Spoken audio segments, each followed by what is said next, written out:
my hair looks like this. That's actually impressive. I woke up and put a hat on. Could have been worse. Whenever you woke up with a hat on? Yeah, you know how I do, my man. You know how I do. I wake up wearing hats. Don't we all sleep with hats on? No? I have a whole sleep routine now. I've invested in sleep devices to help me sleep better. I have an eye mask, sleeping mask. I have no idea if you're telling the truth on any of this. I'm this is a shoot, brother. I have a sleeping mask, and then I started getting a restless leg syndrome. Ooh, the professional Scotty Edwards is here. No, Scott Edwards is here. That is technically my name, actually. I started developing restless leg syndrome, and so I got these like almost knee-high compression socks to help with that. Wow! I got a whole gimmick, man. You got a whole fancy. Yeah, you pretty much get ready for the winter when you go to bed. Oh yeah, man. I like sleep. Hey, whatever lets you sleep, right? Whatever lets you sleep at night. Sleep's a myth. Sleep's a myth. You know, the sad part is I overslept and I still only got like 4 hours total. Here's my thing about sleep. It's ultimately time travel, and that's what I love about it. I go to bed, and then 8 hours go by, and I'm awake. You know what I mean? I know what you mean. All right, we should probably start this since I was not late. Are you telling me this isn't the most important part of the show? I'm actually going to be in 5 minutes, exactly an hour late from when we usually start. So we should probably get started. Is what you're saying? All right. Here we go. 3, 2, 1.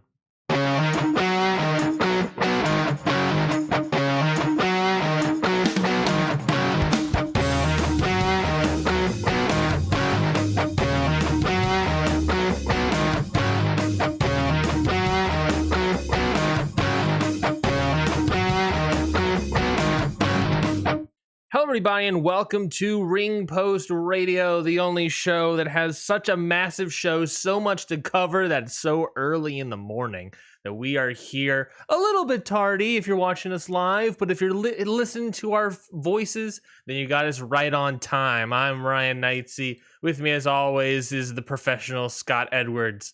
Scott, how you doing? Ryan, should have known this was going to happen.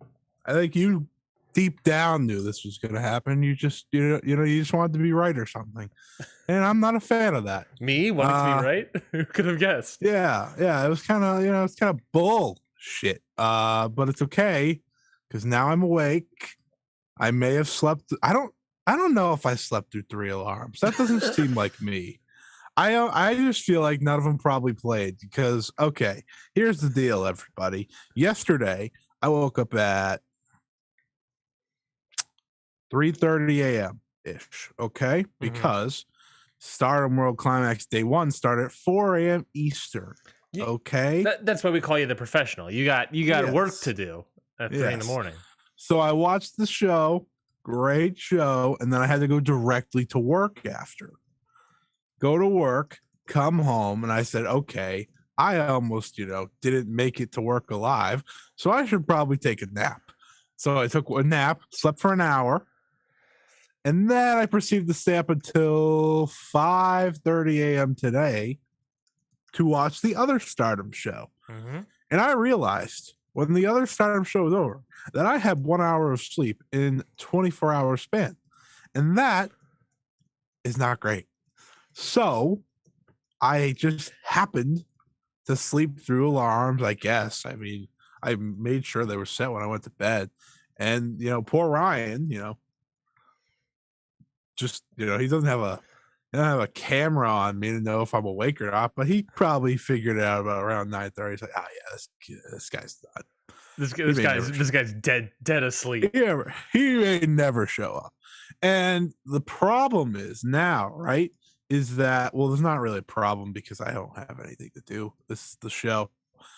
Is that we now have to have one of our biggest shows of the year. Well, I'm on instead, this is good because I was going to be on 2 hours of sleep. I'm now on 4 hours of sleep. So, I mean, maybe that's a good thing. Maybe the content will be better, but I didn't get to watch the one match that I was going to wake up earlier for. So it's driving me a little insane, but it's okay because no, it's not okay. What am I kidding? It's not okay. I'm not happy about it. I think, I've always been someone that has been very adamant about sleeping. If you know me in my personal life, I love sleep. Big fan of it. I'm big fan of I'm always sleeping. I have historically been someone that consistently tries to get 7 to 8 hours of sleep a night. I don't do well otherwise. I told you right before we started, I got my sleep mask, I got my compression socks. I've been described in the past. Look, man, I do this and it works perfectly. Your boy over here doesn't drink coffee. I don't drink tea. I don't drink energy drinks. I just get 7 hours of sleep and I wake up and I'm good to go. That's just how my body works. I get my 7 hours. I go to bed like a vampire, as I've been described. Go to bed and I wake up and then this is the same energy as I had going to bed with. That's wow. just I that's my 7 hour itch, baby. Wow. So do you want me to go get you a parade? I would prefer it, or a trophy. I would prefer it. But I respect the effort, the work, the professionalism that goes into putting your body, your mind, your soul on the line to watch what is one of the greatest sports in professional sporting history. I kind of fell apart at the end there. Yeah, you did. Professional wrestling. So well, I respect the move. I'm never gonna dunk on you for not sleeping because of wrestling. You know what I like to say, Ryan? I'll sleep when I'm dead. That's true. That is true. And luckily, thankfully, I'm not though. I was about to say, I was like, I don't know how to transition out of that besides saying, thankfully, you're not. Well, I said it for you, but it's time to talk wrestling because that is what I am here to do. Yeah, that's what you woke up an hour late to do. Hey-o. Oh man, that one hurt a little bit. Yeah, I love you, Scotty. Well, let's talk some news first. Not really a news week. I feels like everyone's just sort of ramping up for WrestleMania weekend and stuff. Well, you know what they say, Ryan. It's all about the game and how you play it. That is true. That is the big news story. If you put money down like a month ago, you could probably guess that this was going to happen just based on what sort of situation is happening around him. But it was announced by himself on First Take with Stephen A. Smith that Triple H is officially retiring from professional wrestling due to that cardiac event he had back in, when was that? September, I believe. Last fall, last whenever it was. Where he he went very much into detail. It's not COVID related. Basically, he had viral pneumonia. His lungs got inflamed, and then he was his heart went to like 12% working capacity. This terrifying stuff. 99% blockage in his left artery. That's terrifying. So now he's and it's also he talks about it's a genetic issue. His dad had a triple bypass at 62. His grandfather at 70 had a heart disease. Just found his great grandfather suddenly died at 52. It's just something that's genetic in him. So because of that, he has a defibrillator in his chest now, still recovering. But no matter what, he's not wrestling ever again. He's done. He says, quote, "I will never wrestle again. I'm back at the office. I'm fully focused on recruiting and development of our talent in the future, whether that's building more performance centers, finding the next stud that's out there. It's creating the future. That's the biggest focus for me. I'm making sure that WWE is a success for generations to come." I believe his official final match that is not aired. I believe it's in Ryogoku Sumo Hall in Japan. Mm-hmm. And I'm pretty sure he's teaming with Shinsuke Nakamura. or something of the sort. And it's kind of wild to think about that, but I guess it's a little telling because I think it's better that way for someone like him who, I think Triple H's legacy, and which I think is really what we're going to be talking about here for a little brief moment, is it's a complicated history, right? Because I've actually talked to a few people about this week because Triple H is, of course, a guy that, some people didn't know were retired. Some people thought were already retired that don't really follow wrestling from day to day as much as, of course, I do and you do.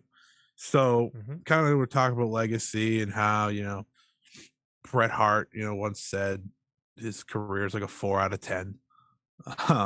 What's a great match that Triple H ever had. But Triple H, bless him for what he did with NXT. I think that's what I'll always remember him for more than anything, because NXT provided me some of my favorite moments as a wrestling fan that I'll never forget. And I know NXT getting knocked a lot from those days now, but I don't know. I thought it was a great time. Yeah, I don't need to hear all the wrestle elitists be like, "Oh my god, I can't believe the main events had 7 super kicks." Guess what? Every match does.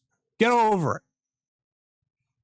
it. All definitely true. His last ever match in wrestling was, you're right, in Ryogoku Hall in Tokyo. Shinsuke Nakamura and Triple H defeat the team of Samoa Joe and Robert Roode. What a classic match that was. That's actually kind of cool for the idea of him coaching up NXT and making NXT his own, because those are 3 former NXT champions. He got to finish up his career with 3 guys that he believed in. So I guess that's pretty cool.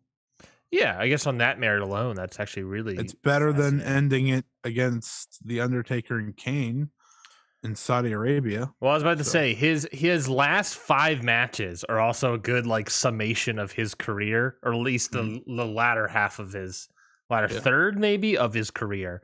The last 5 was this 3 of his last 5 matches were Saudi Arabia.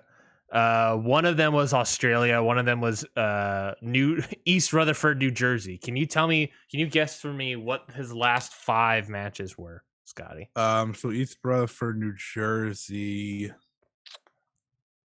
Is that a WrestleMania? It is a WrestleMania. This would be his last ever WrestleMania match.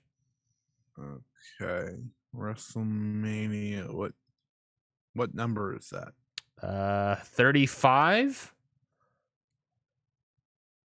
I think that was the last. So Batista. That's Matt. That's his second to last match ever. Australia was Cena. That's incorrect. He did wrestle Cena at the Greatest Royal Rumble. Okay, so I'm still right here. I'm still right here. I'll give it to you. So was it the Undertaker was Australia. Okay, and then he fought Undertaker, Kane, and team of Shawn. Is that it? Yeah, and then his last match ever, Super Showdown 2019. Randy Orton? Randy Orton. Wow, look at me. I'm pretty good at this, huh? I got them all, just not in order. Yeah. Not, like I said, a pretty good, summation of his latter third of his career, I would say there. You see a lot of people tweeting out that it's he's still around. The man's still around. He's definitely had he definitely had a legacy of a wrestling career. I think what the most interesting aspect to this for me is him saying, fully focused on recruiting and development of our talent in the future. And I'm just thinking to myself, does that mean, to me, that sounds like he's still a part of the Performance Center and still his job maintains recruitment. He's like the head recruiter, but he's not running NXT. Right. He's just recruiting people. That's HP Shizzle's job now. Yeah. So is that so? To me, is we've been wondering for a while now. Where has been Triple H? How is he doing? What's his role in the company? To me, that's the biggest, two biggest news items. Triple H is retiring, but I would argue the bigger news item is him saying that right now he's focused on just recruiting and developing the talent. And well, they probably took everything with stress or potential stress off of his plate. Yeah, and he loved NXT. We all know that, but you just got to think about it, right? NXT was probably a stressful job because you got to make TV every week and you got to worry about future plans. And there was probably a lot of stress there. You have to worry about your wrestlers getting called up and sucking, which is, that's a deep one. But I think it makes sense. We knew the heart stuff was bad. Because we had the report that WWE released that he had emergency surgery or whatever. But we never really knew, and now we do. And now a lot of it starts to make sense. I mean, sure, he was probably still punished for like losing to AEW, but at the same time, these were necessary moves to make. They needed to get him off of there because he needed to not have to worry about that anymore. And I think my real take on Triple H is that, one, it's a shame he's clearly never going to get the keys to the kingdom now. That's just never happening. He just can't. Yeah. We didn't think it was going to happen anyways, but anymore. But two, on two counts, now he's not going to get the keys to the kingdom. And two, he just couldn't handle it with his heart. So interesting moving that way. But what Triple H will go down as is one of the all-time stars in WWE history who was never the guy. That's what he will go down as. He was never the guy. There was always someone bigger and better than him. And I think that's okay. He might not think that, but he got to play off the likes of Rock, Austin, Shawn, Stone Taker, Cold, Cena, Stone Cold. The list goes on and on, but that list right there is all you really need to know. Of he played off a who's who in the wrestling, at least in the WWE world, and it helped him in his career. Of course, he had some big moments. Well, he had many big moments. A 14-time world champion, but I think a lot of other people remember him for his booking or lack thereof, in a sense. Because he did have a legitimate reign of terror on WWE in 2004, as the world champion. And do I think that is something that, has decimated WWE to no repair? Clearly it's not. They've done plenty of worse things since then, but who knows? Who knows how many stars that could have made if Triple H didn't do what he did. If he just let a guy go over. I mean, the best example, and this is even during the Reign of Terror anymore, is he had that match with CM Punk at Night of Champions in 2011 when CM Punk was red hot. For some reason, he went over in that match. He should have never went over in that match. Bless Punk, he never lost the steam that he had, ever. He was still red hot, but that's a perfect example. I mean, the Booker T match at WrestleMania goes without saying. There are countless matches where, Triple H should have lost. But then, credit where credit's due, you look at WrestleMania 30, and without him at WrestleMania 30, I don't think it goes over nearly as well as it did. Daniel Bryan has to beat Triple H in the first match of the show. Probably one of Triple H's best matches of his career, let's be honest. Probably the last great match of his career. I don't even have to think about it. Those two had a really good match. Daniel Bryan plays, just such an amazing baby face. But Triple H he played such a great heel, and it worked so perfectly well. And ultimately, it worked out in the end. You have that big moment at the end of the show, and I think without that match, you don't get that. And it's just interesting. Like I said, Triple H has a very interesting legacy as a professional wrestler, but he has a very interesting legacy in his career total in pro wrestling. I think a lot of us can remember fond memories and not so fond memories. I mean, there's a lot of DX stuff that when I was a kid, I loved it. right? Oh yeah. Like I'll always love it. You know, part of me will always, you know, watch their 2006 run. I know some people, you know, make fun of it. It's like very juvenile, but some of it's very funny. And I had that. I would also argue that DX has been juvenile the entire run of their existence of a tag team. I had a like the D Generation X anthology or something. Like they had a DVD and they had a specific DVD, and I watched the first one so much that I had to buy a second one because the discs like got all scratched and stuff because I was a kid. So like, yeah, there's no way I wasn't scratching them. But yeah, that's my point though. There's a lot of cool moments that I can remember. There's a lot of not so cool moments, but I guess that's goes with a lot of people's careers. You know, not everyone can be someone like The Rock where, you know, they give wins to people. Not every because a lot of people were afraid of losing their spot. And I think Triple H, more than any in the last 20 years, outside of maybe Hulk Hogan, was, you know, and I guess Hulk Hogan was pretty done by now. But yeah, really, no one more than Triple H was probably more scared of losing their spot. And you know those people still exist. It's just people don't get that sort of control. They don't get that creative control anymore. Wrestlers don't get that.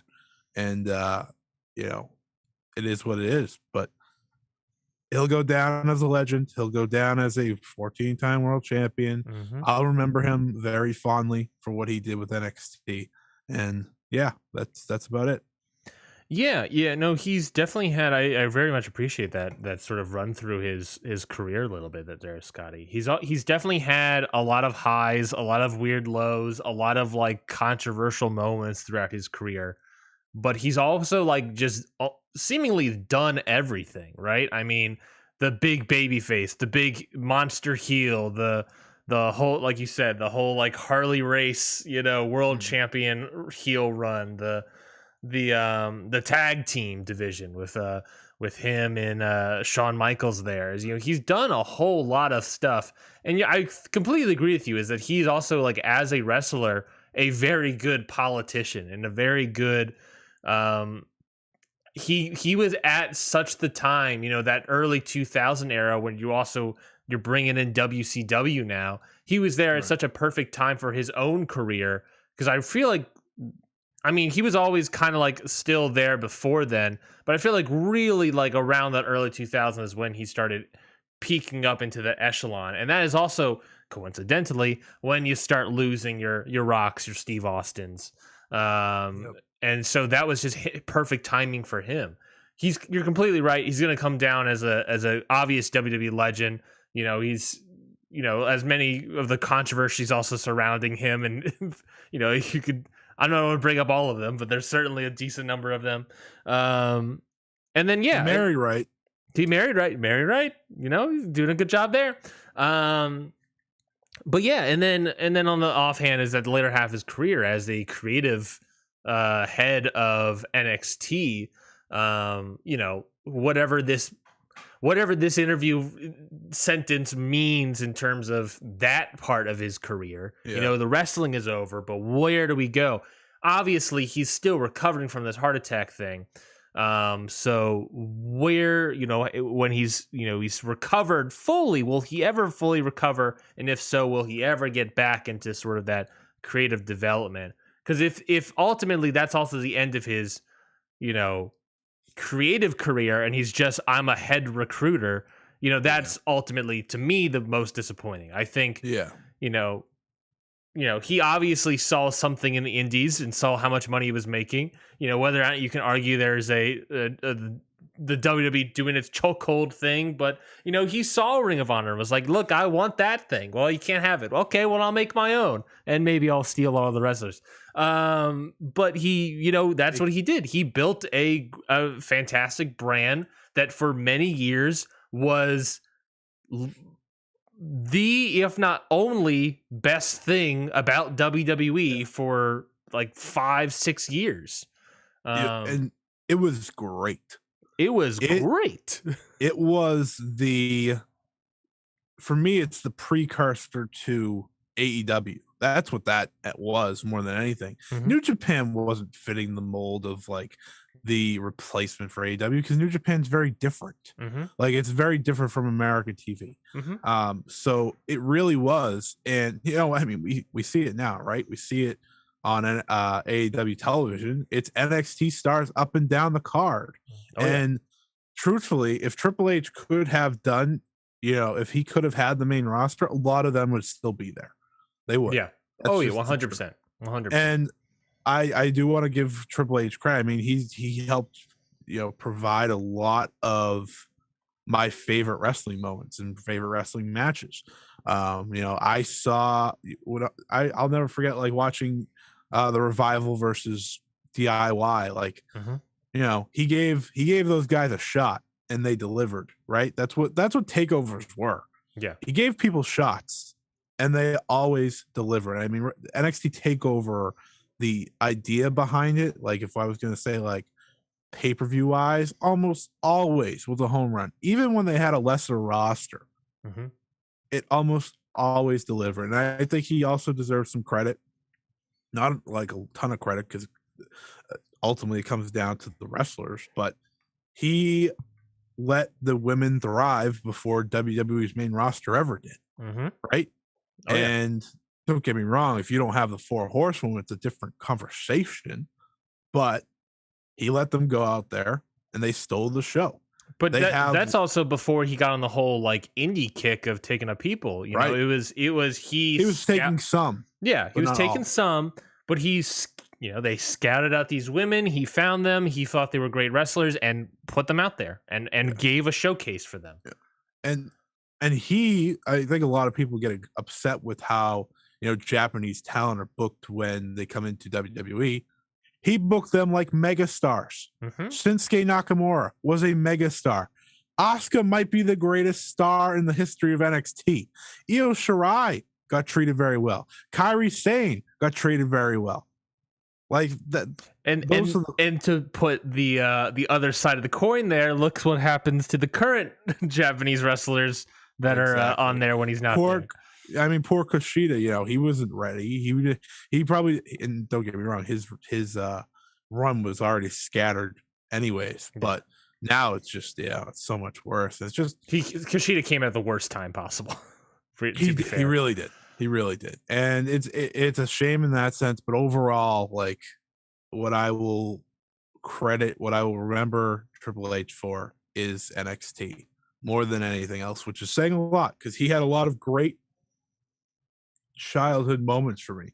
He was in that Jeff Hardy Armageddon match after all when Jeff Hardy won the title. He was in a lot of matches that were very important to me growing as a fan. So there's also that aspect, but overall, I just hope he gets better because listening to that interview was, it hurt, like just as a human being. Yeah. But also, you just kind of see it. It's Triple H, and you're like, oh well, this. Didn't expect him to like, start breaking down, crying or whatever, and it makes sense why. But yeah, I'm done talking about Triple H.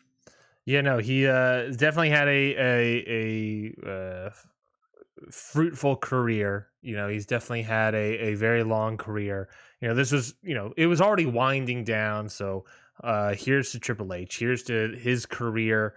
And hopefully he gets better. You're right. When you're him breaking down like his mortality and figuring it out that live on air is, it's a terrifying thing. And that's not something that us humans are quite capable of doing, is thinking about mortality. And, you never want to do that. And even when it's on the same breath, it's also like, very interesting to watch someone as he even says, as someone as strong or whatever, he's like, for a lot of people, the embodiment of the big muscle juice head. Like here he is, crying on TV. And it's just like, you respect that. You respect that game. You respect the game. And here's to Triple H. Hope he gets better. Well, we got a bunch of other stuff wrestling to review and preview, Scotty. I'm going to give you the option. So where do you want to start first? We got, of course, we got major WrestleMania weekend shows like Ring of Honor Supercard of Honor. We have New Japan, Impact, Takeover. We also have WrestleMania, the stupendous 2-night event, premium live event that is WrestleMania. We have, of course, the reviews of both Night 1 and Night 2 of Stardom World Climax. And, of course, the New Japan Cup. We'll talk the semifinals, but also the finals as well. Where do you want to start, Scotty? Let's start. That's a lot of content that we need to get in, but let's start with the Cup. Start with the New Japan Cup. Now, you said, I think right before we started, did we say that when we were on air? I don't quite remember. But I watched all of it. I think you said you haven't watched the finals, right? No. But we watched the semis. So let's talk about the semis real quick. So New Japan Cup semifinal match, Shingo Takagi versus, oh no, this is quarterfinal. What am I looking at this for? Get out of here. Why am I looking at this quarterfinals? Did we talk quarterfinal? Oh yeah, we did last week. We didn't talk about the match because we didn't see them, but we did talk results. Yes. But let's talk about the semifinals. Zack Saber Jr. defeating Shingo Takagi in 19 minutes and 24 seconds. And Tetsuya Naito defeating Kazuchika Okada in 27 minutes and 42 seconds. Thoughts on either of those matches? I thought, where do I want to start? I thought one match was a lot better than the other, and I thought they were both very good. I think I want to say that, but I thought one match was a lot better than the other. I guess let's start with Okada and Naito. It was a rematch, of course, from last month. So, going into it, I was like, okay, well, I don't expect it to be as good, first of all, but it was still very good. They managed to make it different than, which isn't shocking. I mean, you have two, top all-time wrestlers pretty much going head to head, whose rivalry is now, I think, tied again. And I just like the way they worked the match. I think the clean Destino in it was a really cool moment because, we don't usually get the clean Destino. We usually have to have him work for it, but he ran right into it, and I kind of popped for that. Of course, he didn't win off of it because it takes like 7, but that was really good. And then the finishing minutes were really great. And I love that Naito again won with a roll-up. Like, I like that they kept the theme of the entire tournament of he's just kind of surviving. He's not winning with a finisher. He is surviving. And it made for an exciting match. And, of course, he beat Kazuchika Okada, the IWGP World Champion. He was pretty much the only guy probably that could beat him without getting a title shot. So, yeah, no. Just like looking at the booking, it's definitely like, look at who Naito is in this booking. He's a guy that, he's always, his character has always been a guy that's always been constantly struggling and climbing to do these things. So doing that in the mini sort of fashion of, these roll-up pins and all these, these surprise finishes for Naito completely makes sense of that character. But it's also like who he is, what it is. Yeah. I was listening to Voice of Wrestling the other day, and they talked about just about these two having a match together, having this match last month and this month. They made a very good point of saying that, with Naito kind of reaching the pinnacle at Wrestle Kingdom a couple years ago, this is now sort of becoming like, oh yeah, we're not going to really save this match for your Wrestle Kingdoms every once in a while. Right. Because we're going to have it a month now, and we're going to have the match again because Naito just pinned the champion. So, we're going to have this match again at some point, probably at Dominion, maybe not Dominion, but, at some point later. I think it's a match they actually hold off on. This is the type of thing that we kind of saw in Stardom's 5-star last year. Yeah. Where you had someone who had a title match beat the champion after the fact. Like Saya Kamitani had her title match. She lost. Then she faced Tam Nakano and won. But she still had to go through a number 1 contenders match to actually get another title match. So I think that's kind of the booking here. Like, okay, well, now they're one apiece, but he lost the title match first. Yeah. So that's kind of, you can probably run back Naito eventually, but I think there are other challengers, of course, for Okada, which we have one now. But you got Tanahashi, which is an obvious one, which they're probably saving for one of the big shows because never fails. That is your biggest match until they can't go no more. You got a lot of matches that you can do. But it is interesting of like the way they book it. That's why, I saw Naito versus Okada. I was like, well, he can win because he's probably not going to get the title match. Mm-hmm. And I like his overall story of, he's trying to get back to the Tokyo Dome main event. Yeah. That's Naito's story. And it's just such an easy story to tell of like, okay, so he's going to do really good in these tournaments, really good in these title matches. But does he ultimately get there? Mm-hmm. Probably not. I don't really know what the story they go. And I think a lot of things matter on, the borders opening and whatnot, because you have a lot of options if that's the case. Yep. But it's just an interesting story to tell from Naito, and it gives him something to do, which I think no one's going to complain that Tetsuya Naito has something to do while not a champion. Yeah.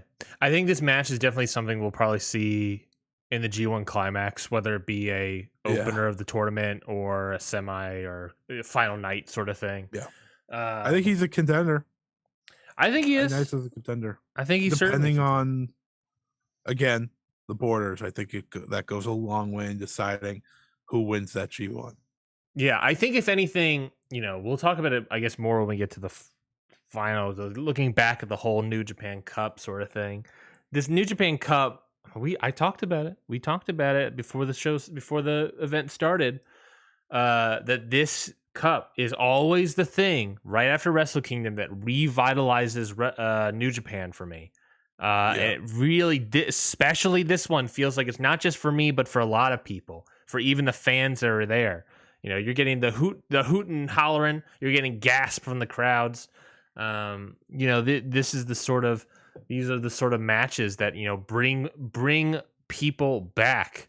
And they're obviously continuing with Naito and Okada this year. Obviously suspect we'll get a title match, probably get a G1 Climax match. Maybe they'll be in the same block or whatever. And then I think you still have and that could easily be like the sprinkling of the sizzling, boiling pot of water on simmer as we maybe try to get back to Wrestle Kingdom and do that match again at Wrestle Kingdom. At that point, I'm unsure because they usually like saving matches till then, not necessarily doing them throughout the year. But you never know. You never know if this new age Dick Togo era of New Japan. The one thing I have is I think we can walk away from the New Japan Cup saying they're as back as they're probably going to be without the borders opening, like without more talent coming over. Mm-hmm. And it's been great. The New Japan Cup was a great time from beginning to end. We had a couple match of the year contenders sprinkled in. We just had some really fucking good matches sprinkled in. It's exactly what you wanted, right? And I want to talk about this Shingo Takagi versus Zack Saber Jr. match because I thought it was fantastic. I think these two work together just as good as any duo really in New Japan right now. Zack Saber Jr.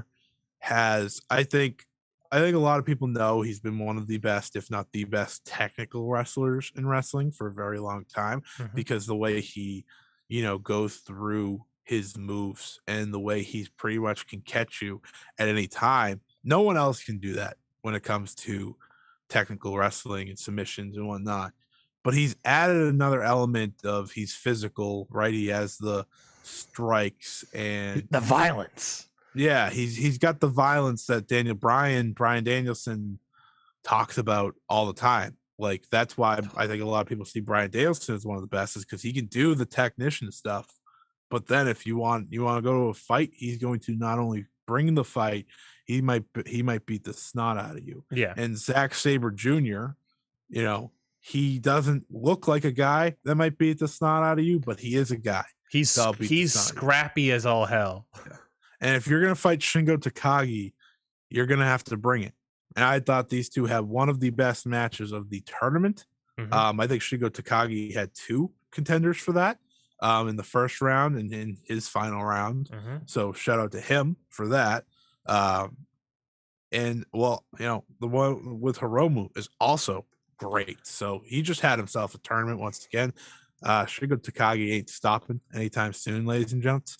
But it was really cool to see Zack, because you want to talk about crowd getting into it. They were getting into it for this. And I thought the finish to this match where Shingo's climbing to the top, trying to get Zack off the sleeper, and he jumps back. And he's like, oh, man. And then he locks that back in the sleeper, and, he ultimately wins the match. I thought it was just such a great match. It was all action, right? The pace was amazing for a match that has a guy doing mostly submissions. The pace was absolutely fantastic. Yeah. And it's exactly why you like it's exactly why the New Japan Cup can be really good. Oh yeah, fantastic. I think Shingo and Will Ospreay, for me, I don't have an idea yet, but between the two of them, they are definitely like high contenders of MVP of the tournament. Between both Shingo and Will Ospreay. I'm looking at Shingo's matches. He had Shingo versus Ishii, great, fantastic, amazing, probably match of the tournament. For arguably for me, maybe arguable for other people. Shingo versus Tangaloa and Chase Owens. Didn't see him. They were good. Didn't see him. Shingo versus Hiromu, and then Shingo versus Zack Saber Jr. Also 2 great, fantastic matches. Will Ospreay, on the other hand, he's having matches like Bushi, the one Bushi match that I thought was fun. It was different. El Phantasmo, Sonata, and Zack Saber Jr. I don't think Will Ospreay's in the same conversation, because that Sonata match was very weird. I think Shingo has higher highs, but I think he has slightly lower lows. Well, he didn't have nearly as good opponents, Ryan. What are you talking about? Will Ospreay was against Bushi. What are you talking about, man? Okay, you said Tangaloa and Chase Owens. Get yourself out of here. But it was great. It was a great match. And I'm happy that Shingo's still in the prominent role, by the way, because I think a lot of people feared that he could kind of be dropped back down to like never open weight division, but he's clearly a main event star for good in New Japan. Yeah, I thought this match was fantastic. Flipping fantastic. Just, one of the best of the tournament Zack Saber Jr. Shingo Takagi had. Just like you talked about it a lot. You broke it all down a lot. It's just someone had a good take. Zack Saber Jr. might be the best tournament wrestler in wrestling. Yeah. He just, no matter the tournament, he often becomes, he's always a guy that people talk about. He's like, Zack Saber Jr. is super underrated. And I'm like, no, he was in a tag team all of 2021. He's been in a tag team for like 2-3 years now. Pretty much. And I think Zack Saber Jr., he's done enough to get a run. I don't think it's any question. He's very loyal. He didn't miss a tour for New Japan in a time where everyone missed a tour that wasn't Japanese, pretty much. Hell, a lot of Japanese talent missed some tours because of, reasons that, probably were out of their control, but that's just the truth. Zack Saber Jr. was there every single show. He had great matches, whether it was tag team or singles.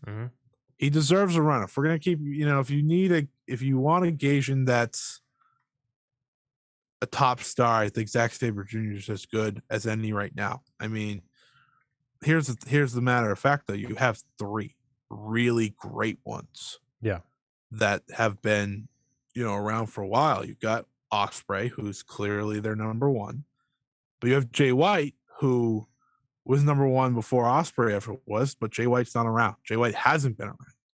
And you have Zack Saber Jr. All great wrestlers. I think it's time that Mr. Saber Jr. gets his time to shine. Well, he definitely got it in the finals of the New Japan Cup. Yes. Before we get to the finals match, I do just want to bring up, I didn't know this, and I'm going to bring it up now just because I think it's hilariously funny and interesting. The 7th match in the show, Scotty, I don't know if you saw this yet. I assume you have not saw it on Twitter or anything. So you know how they were supposed to have a 6-man tag of Strong Hearts? Yeah, they put Fujinami in it. Right? Yep. Tatsumi Fujinami in it out of nowhere. Tatsumi Fujinami. Why not? Why Strong not? Hearts. I think we're pretty locked in though, right? To El Lindemann running the best of the Super Juniors. I mean, like you gotta put him in. It doesn't make it makes perfect sense. I would would be stunned if he wasn't in it at this point. I would be mad. You know, I would be mad if he wasn't in it. You don't want to know why I would be mad he wouldn't be in it? Is because if we can't get him in it, then there's no way they're going to have English people in there or Americans in there. And that's going to be frustrating me. That's not the same. You know who?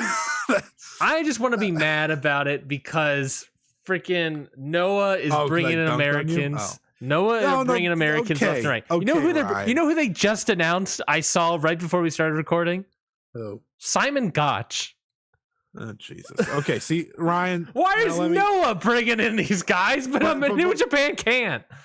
But Ryan, I need to make this point that I was trying to nicely make yesterday in the Discord. They're not bringing anyone over that's that good. Chris Ridgway is probably the best wrestler of them all.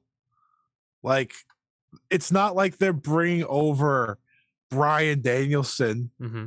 They're bringing over Ninja Mac. Shout out Ninja Mac, guys. You know, he's cool. But you no. Let's just. I know, but it's bottom of the barrel American wrestlers. I don't need the main stars of the collective. I want the real stars that are on other wrestling but are participating in 1 or 2 matches from the collective. Mm-hmm. I don't want the collective. I want the outsiders who come in for the collective. That's what I want. I want Ryan, blood sport wrestler Simon Gotch showing up. I think we're gonna get him. Yeah. But was there any announcements on that show? For the best of Super Juniors? No, there was not. I didn't know if there was any because they do the big schedule announcements and whatnot. I didn't know if. No, they definitely announced more shows. So let's see. They have Hyper Battle happening April 3rd to the 9th. And then they also have another Golden Fight series happening from the 18th to the 28th. Wrestling Dantaku is May 1st in Fukuoka. And that's pretty much all you got. All you got there. You have to wait a bit then. Yeah, no. When did they announce the dates for Best of Super Juniors, right? Yeah. Why is it not on their schedule list then? Because it's not soon. Yeah, it's in June or something, right? I think it starts in May. Oh, it starts in May. After Wrestle Dantaku. Oh, so that's what it is. Yeah, Wrestling Dantaku is May 1st. So we have plenty of time. We're not going to be getting anything. May 15th. We're not getting any Best of Super Junior stuff for a long time. And concludes on June 3rd. Which is interesting, though. About Best of Super Juniors, because I was seeing somewhere because they were talking about how Ryu Lee has a show during Best of Super Juniors in Mexico. Damn it! So and Lucha Blog was tweeting out saying that typically if they're in Best of Super Juniors they typically know by now. So it's looking like he won't be in there. Now it is Lucha, and you never know with Lucha. He could just not go whatsoever. They might just keep advertising him. Me, Leo Rush. Yeah, there's a lot of people won't be in there. Give me Clark Connors, TJP, Chris Bay. Just give me anyone at this point. So let's give me something different. El Lindemann. Finals of the New Japan Cup was, of course, Zack Saber Jr. defeating Tetsuya Naito in 24 minutes and 43 seconds with the Zack Driver. Not a submission, but a finishing move in the Zack Driver. This match was great. Scotty? I saw very high praise It was very good. It wasn't I don't think it was the best Zack Saber Jr. match. I think the Shingo match is really good. The Ospreay match is really good, but this match was definitely still up there. The 3-match stretch for Zack Saber Jr. has been one of the most fantastic runs of matches I've seen in a while. This guy just putting in fantastic work with all 3 guys. You get a good. And they've all been sort of similar matches, I guess, in a sense. The Ospreay matches, of course, working that submission with the big finale of I tapped him out. Oh no, you didn't. The Shingo match is more violent, more hard hitting, but still doing that submission here. And here, of course, Zack Sabre Jr.'s working those knees, baby. If you're against Naito, for a fact you got to be working them knees. So he's working the knees the whole time. But Naito does a really good job of constantly trying to go for roll ups, constantly converting moves into Destinos. And other signature moves of Naito, but it's Zack Sabre Jr. that ultimately gets the Zack driver on him. It was just it was beautiful. It was not only that, but I think it started with a PK. So then when you get Chris Charlton going he's got it, it's coming home, and just a huge applause of everything. I can't wait to watch it. It is a fantastic finale, especially as the crowds start to wake up a little more in that sense. It's really exciting. I saw a lot of credit for this because the match ended before I ever went to bed. But I saw a lot of great praise for it, but I also saw a lot of complaints. Do you want to know why I saw complaints about this match? No, just ask why. Why are you seeing complaints? I got a lot of people going, Bushiro, what the fuck? Why are you starting this in the middle of Kairi's match? And then everyone's like, how do you not schedule this? How do you not know to have these two separated? And they would have been separated had there not been an intermission. But there was an intermission. So that happened. And I thought it was very funny because I was like, that sucks for everyone that's trying to watch this live. I thought about that the other day, and I don't know. I doubt Bushiroad has much say in scheduling of stuff but Bushiroad had 4 events over the course of a weekend, all competing kind of against one another. Exactly, competing against. Of course, one was in Osaka and the other was in Tokyo, but nonetheless, still very funny. I'm happy that Zack won. I mean, I was kind of shocked. I was like, once I saw it was Saber and Naito, I was like, well, that's not it. I know who's winning. It's Saber, baby. I feel like it's not even a question. I saw a lot of people.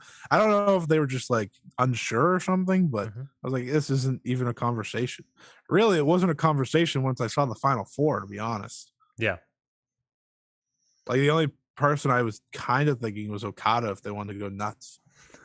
Well, they never go that nuts. It's always a possibility. Usually the world champ's not even in the tournament. So that's true. But this match is fantastic. Definitely go check it out. I think Zack Sabre Jr. did. If you like Zack Sabre Jr., if you like what he saw in Shingo, if you like what he saw in Ospreay, you're gonna like what you saw here in Naito. And great work from both these guys. Shocker. And like I said, I think this has been a fantastic tournament. A solid opener. When we look back on it, obviously the 48 participants with a crap ton of buys, that whole first round and second round, not every match was a winner. Not every match was a go out there must see. But nothing was bad. I don't think. A lot of great matches.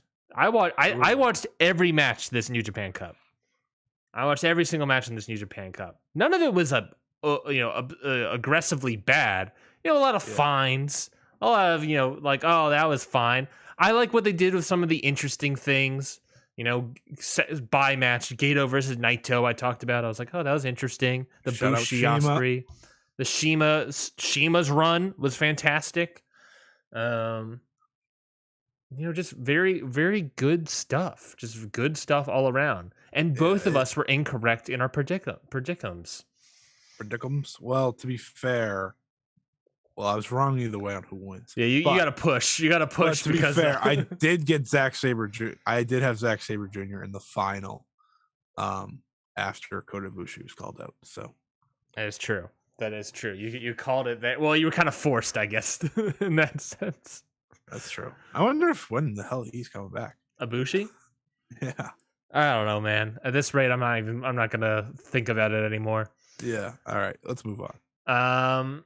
Let's move on. Okay, we got you know what the topics are. Major WrestleMania weekend, WrestleMania, or Stardom World Climax. We'll do all the previews last. Let's do Stardom World Climax. I thought you were going to, sir. Stardom World Climax night 1 and night 2, the best and the tippy top. If it took place in England, that's what that show would have been called. Just the top. I watched night 1. I did not wake up. Oh, you did? I did not wake up like you at 3 a.m. to watch night 2. I'm just happy you actually watched tonight. How dare you? What is that supposed to mean, sir? I didn't know if you had a link. That's what it meant. Fair enough. That's fair enough. Well, let's talk about night 1 here. The best Stardom World Climax 2022. The best going down the line. Before we get into it, I think it's interesting because night 2 had the very much better top to bottom card. Mm-hmm. But I think night 1 definitely exceeded expectations for me in a number of ways. I mean, there's one match that I think missed expectations, which we'll get to. But overall, I thought it was a really good night. Yeah, I mean, for what I watched on night 1, there was nothing, I'm getting the sense just reading on Discord and reading your thoughts on Twitter. I'm getting the sense that maybe people sort of like hyped up the show a little bit more than what actually delivered on. Is that on the fans? Is that on the wrestlers? Who the heck knows? I think it met expectations as one of the best shows of the year. I think a lot of people assumed even bigger things somehow. It was just a matter of people were assuming it was the best show of all time. Yeah, we got to a point where it was like a little out of this world, and it couldn't have been. Yeah. Oh yeah, because at worst something was at least good on night 1. At the very least. Exactly. That's the whole thing. Even if something didn't meet expectations, it was still really good. Mm-hmm. Well, let's talk about night 1, starting off with the Future Stardom Championship match. Hanan defeats Rina. Hanan. Hanan. Sorry. No, you're fine. That's song. That was it. Like I said, pretty good match. I'm liking Hanan. I think this sort of new jumpstart for her has been, going after the Future Stardom. This Future Stardom title run has been very good for her. She is already the best Future of Stardom champion of all time. And I'm not even slightly kidding. I know I had some people going well, Tommy held it and Mike held it. Yeah, but it's what they do with it that matters. And Hanan's actually having good matches. Yeah, they're not going long, but they're really good opening matches for these shows. I thought her and Rina killed it here. Was it match of the year contender? No. Was it a 4-star match? No, but it was just really good, and they got their shots in, and they did exactly what you would hope they would. They started off the show hot, and you got to give them credit where credit's due. They are stepping into Ryogoku Sumo Hall. One of them's 18 years old. The other is 15 years old, and they're having a great display of how good they already are. 1 and 2, they're giving you a preview of what in 5 years might be the main event of a Ryogoku Sumo Hall show. That's the whole thing here with the Future Stardom title. Now that Hanan has it, she has been pretty much picked as this future ace for a while now. There's a reason she's learning from Mayu Iwatani, because she has the same exact vibe to her. Yeah. And I think the more we see these matches, the more I'm like, okay, she's putting it together, right? And she shouldn't, she's not Azumi. Azumi's been wrestling for, ever. Okay. She's been wrestling forever now. But Hanan, she's been wrestling for a little bit, and I think she's really putting it all together. I think you give her big opportunities when you can. Of course, it'll be tough for the 5-star this year, which they did announce on the second show, which it doesn't start till July, but they announced it. a nice 2-night extravaganza once again to kick it off because I don't need sleep. Is it on the weekend at least? I think so. Yeah, I don't think they would do it otherwise. But I think you try to get Han in as many spots as possible. I thought these two really delivered for what they were expected to do. 100%. I completely understand what you mean about the Mayu vibe of Hanan. Well, no one can be Mayu, but she's got the vibe. She's such a massive baby face, right? She's never gonna get booed. Yeah. Well, I mean, she's also, dressing like she's in school, so it's hard to boo a child like this. That's true, but she just got she got a good theme song. She just got that like baby face charisma compared to like Rena's really good at being a heel. Yeah. And they just wear I said this to someone, but their outfits are literally just the evil and good version of each other, which is very funny. Where do you think Rena is going? I mean, I think she can be one of the best heels Stardom has in 5 years. Like she's very much on that track of being a fantastic heel. She's not expected to do a lot right now, but anytime they give her an opportunity, she seems to show up and give a really good showing. So sky's the limit really for both of them, I think. And it was cool to give them this opportunity because these opportunities do go a long way for them, I'm sure. Oh yeah, 100%. Special singles match, Mirai beats Saya Ida. This match, I really enjoyed this match. It was so when I saw it on the card, I was like, okay, this could be great if they do exactly what I'm hoping they do. And somehow, some way, they did exactly what I was hoping they do. It was an absolute hoss fight. Yeah. That's what this was. Chops, forearms, clotheslines, lariats, every little thing. They just went back and forth, back and forth. The amount of times they hit each other as hard as they could with lariats, oh my God. And it helped that they were both southpaws, so that you were just doing the exchange on the opposite rather than like the way Utami and Hameka do it, which is, of course, the righty version. And they were racking each other. And then when the best part of the match for me is when they both hit each other so hard with lariats that they both just collapsed. Yeah. And I was like, you guys have taken your number 2 spot on this card and you're making it count. Yeah. Bless you both. Saya Ida has been fantastic since she's came back. She's been so much better than I thought she was beforehand. And Mirai, I mean, I'm going to keep singing the praises of Mirai. She is a future World of Stardom champion, Wonder of Stardom champion. There's a reason she had 2 singles matches on this show. Yeah, no, this for me and like probably many other people, this is the first time we're seeing Saya Ida since her injury. And boy, howdy, you're right. You're completely right. Way better than I remember. Her strength is unparalleled. That sort of stout, everyone looks like a person, but I'm just gonna say it. That stout, strong Ishii like of just like I'm gonna crap ton hit you. She does also have like Ishii mannerisms in terms of selling, which I do as a Ishii fan. I appreciate her back. That test of strength that they were doing at the very beginning, and it's just you can just see her back. I was like, holy crap! It's peaked. It's like, man, if she was in NXT, her back would be her gimmick. And just you got the chops into the corner. Obviously we've seen Mirai for a little bit. Mirai was great in here as well. But haven't seen Saya Ida in a long while. What? It's been almost like a year. For you, probably, yeah. Yeah. Well, it's just like holy crap. She's just so good, so good. Yeah. I don't know what title picture you put her in because I don't think she would be high speed. No, she's. I was like Wonder, I guess. She's gonna play a lot of probably tags, I'm sure. Yeah, that's why I'm happy she got this singles match because I don't know how many we're gonna get like big time wise. At least for the time being. I mean, Stardom's roster is one of the deepest in terms of talent right now. So it's really hard for everyone to get singles matches, but and they keep adding people. It's like every month they feel like they've been adding people. Yeah, they're not. I mean, they added Kyrie.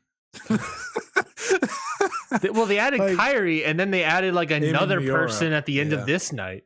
Yeah, which it seems they might be adding more because there's a whole new faction coming. So, yeah, whack. So look, that's how I say it. It's the idea. It's the AEW idea. It's like, look, if they're a good wrestler and we have the money, you bring them in. You bring it, and that's just more fans you can potentially bring in. They're just getting all the really, really good ones, or they're betting on ones that aren't as they're not as experienced, and they're molding them into great wrestlers. That's really more so what they're doing. I mean, you add a Kyrie, of course, but most of the talent they're adding is talent for the long term. Yeah, 100%. They're 10 years in, they're setting up for the future. They're going to be here for a long time. Continue to be here for a very long time. We don't need to talk about this gauntlet match. Well, I didn't have any thoughts about the gauntlet match anyway. No, it was exactly what it needed to be. Get everyone on the card, have a little fun. It was fine. I never thought about how much, like how small Stardom's roster is. Like it's just like where you can have all these other singles and tags, and then you just do like a battle royal or gauntlet. Or you just do a gauntlet match, and it's like, oh, and here's everybody else. Yep. And that's the roster. It's not a big roster, but it's a very talented roster. That's true. Moving into the next match, we got the team of prominence, Risa Sera and Suzu Suzuki, defeat the team of Micah and Tekla. So this is probably the first time you've seen Suzu Suzuki wrestle, I should say. Correct. And you didn't see night 2, so that'll be an even better test for you in terms of Suzu Suzuki's greatness. But she is and was, for me, no offense to the Micah fans, no offense to the Tekla fans. You could just say you could just see me and Peps. That's fine.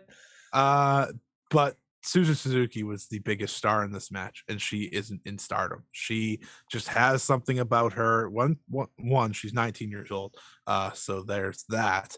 But she just has a presence about her. When you see her, you're like, that's a main eventer. Yeah. That's a superstar.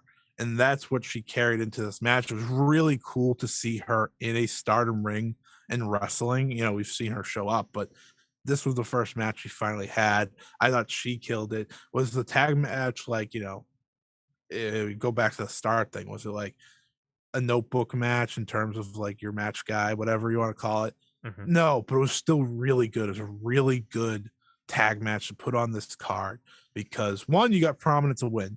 Yep. And two, you got to showcase Suzu Suzuki, who, if Rossi gets his way, he's not only going to sign her, but he's going to push her to the moon.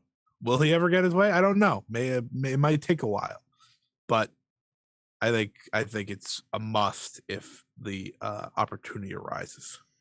Yeah, I think if you're Rossi, you put as much money as you can towards the Suzuki bandwagon. Yeah. You pull up the truck for. So you were sold. Is that what you're saying? In one match, I wouldn't say sold yet. Okay, well, I think she definitely has it. I want to see a little bit more. Well, today was it. Yeah, I was mostly distracted by Tekla, and this is the moment. This is the match that made me realize, like, man, if I had a Stardom, a Twitter account that was just Stardom, it would just be a Tekla Stan account. That's all it would be. That's all it would be at this point. I'm a big fan of her. I love her charisma, her move set. Everything about her is like the character I make in like 2K. I'm just like, God damn. It's funny. Well, I'm not going to give anything away about the match today, but I'm just going to tell you that everyone got out of the way. That is my teaser, which I'm going to talk about in like 5 seconds. So you're going to know about it anyways. But great. Everyone got out of the way, and it was great. All Next right. match. Goddesses. Okay, so Fightful, where I'm getting these reviews from, writes it as plural goddesses. of Stardom Tag Team Championship. Goddesses of Stardom Tag League. You can see where we would get confused here. Fightful, pay me to do it. Well, look, man, you can't pay you to do it because Jeremy Lambert's too busy covering these events. Also, not even covering it. I don't know if he's watching them. He's not doing a review. It's just here are the results, and then here's a bunch of tweets from TD Wrestling, just with gifs. Continue. What a article. Pains me. You know how many ads are on this freaking article? Jesus Christ. No. Goddess of Stardom Tag Team Championship. Starlight Kid and Momo Watanabe defeat Hazuki and Kagama to win the titles. We predicted it last week, and what turned out happening to be true was Starlight Kid and Momo. I mean, you could have probably predicted it, like anyone in the world could have predicted it, but I'm going to take my victory lap nonetheless. Yeah, big weekend for Momo especially. I mean, big weekend for Starlight Kid for other reasons too. Mm-hmm. But really big weekend for the Oedo Tai crew here. I really enjoyed this match. I thought there was a lot of good energy between both teams. You know, they kind of felt like they hated each other. I think Momo and Hazuki are so good at that anyways. Mm-hmm. Of just kind of being like, hey, we don't like each other. We're going to hit each other as hard as possible. I think Momo and Starlight Kid, for having like 3 tag matches to their name, are already really good together. I mean, the pendulum move that they do. Yeah, the finisher. Their finish is fantastic. I love it. Mm-hmm. And it's really like such a smart move to have instead of, you know, every tag team in wrestling doing a fucking magic killer. Like, I'm happy they do something different and it looks really good. I really enjoyed this match. I mean, everyone played their part. It was really the Momo and Hazuki show. But Starlight Kid, I mean, as much as, you know, Momo's a former Wonder Stardom champion, Hazuki has, you know, countless big matches to her name. Starlight Kid is the biggest star in this. Like, it's hard to not admit that probably for some people, but it's just the truth. She is such a star, and there's a reason she did what she did the next day. But yeah, I thought this match was really, really good. I had a good time. And that's what I'm looking for. And I like that there's new champions. I'm excited to see who they face. Maybe Utami and Saya, Utami and Azumi, perhaps, which should be, you know, fantastic. Or my pick from last week, we do Mayu versus Kairi down the line. It doesn't sound like it based on what Mayu's challenging for and everything, but you know, maybe. Mayu's gonna do a million things, so I guess we'll see. Well, they can easily do it down the line at some point. But you know, I thought this match was also very good. You know, another very good. I love match. Tag team wrestling. I thought this match was better than, you know, obviously this match was better than the last tag match. Yeah, I agree. Hazuki was phenomenal. Starlight Kid. I liked this more than most people did anyways, so. Yeah, Hazuki was phenomenal. Starlight Kid was great. Momo Watanabe was great. Just a, you know, really good match all around. I don't have any too much more to say about the whole thing. Cool. Kairi and Mayu Iwatani defeat the team of Tam Nakano and Unagi Sayaka. You know, to me, this was also a good match. Wasn't as good as the last 2 previous matches, but it doesn't matter. We got the return of Kairi. I thought she was great in the match. I thought her, you know, the insane elbow, obviously still great. That back fist to Unagi. Oh my God, dude. What did she call it? The cutlass or something? It's oh my God. It wasn't okay. So it wasn't as good as the last tag match. Yeah. But at the same time, it didn't need to be. But at the same time, it was perfect in the way that, like, everything was perfect the way they did it. You know, Unagi was talking shit going into this match. She was talking her mouth off. And then when Kairi finally got in the ring, she was like, I don't want to be here. I don't want to be here. She, you know, she's trying to run. Tam's like, bitch, get in there. You're going to pay up to what you said. Kairi was great. She was so good. Seeing that she hadn't wrestled in 2 years, she It's like she didn't miss a beat. She played the greatest hits, but also did some new stuff. That spinning back fist is, just a thing of beauty. It hits different when it's in Stardom, legitimately. Unagi, I have to give credit to her because I thought she played her part perfectly, where, she was the assessor for Stardom. She was assessing all the new talent, and now she's probably at the point where she never wants to do that again because she's getting beat up, and she got destroyed in this match. Let's just be frank there. Yeah. She got destroyed in this match, and it was great. I thought Kairi and Tam Nakano were really fun to see together. We'll probably get that singles match down the line. And it was so fun for me to see Mayu and Kairi together because it's like they never missed a beat. These two were smiling and laughing the entire time as they just happened to be beating the snot out of Unagi. It was such a great moment from the massive Kyrie entrance that kind of was like bone chilling for me. Yep. To the end where she gets the Saint elbow, but she didn't even do the pin. She had Mayu hit a moonsault because, well, one, I think Unagi I guess she needed the extra pain, but it was great. They killed it. It wasn't supposed to be a match to the night contender. It was all about the moments, and we got many of them, and that's what made it perfect. It didn't need to be a perfect match for it to be perfect. 100% agree. 100% agree. I'm so happy Kyrie's back in here. Who the heck knows how long we'll have Kyrie in Stardom. I would love her to be in here for a year or two. God, just fantastic. Just fantastic. I think she's in for the solid haul. I'm not going to say long haul, but I think she's in for a year at least. Yeah, I think no matter what she does, she's going to have fantastic matches with a bunch of people. And I'm very excited to hear your review about the Kairi Starlight Kid match in a moment.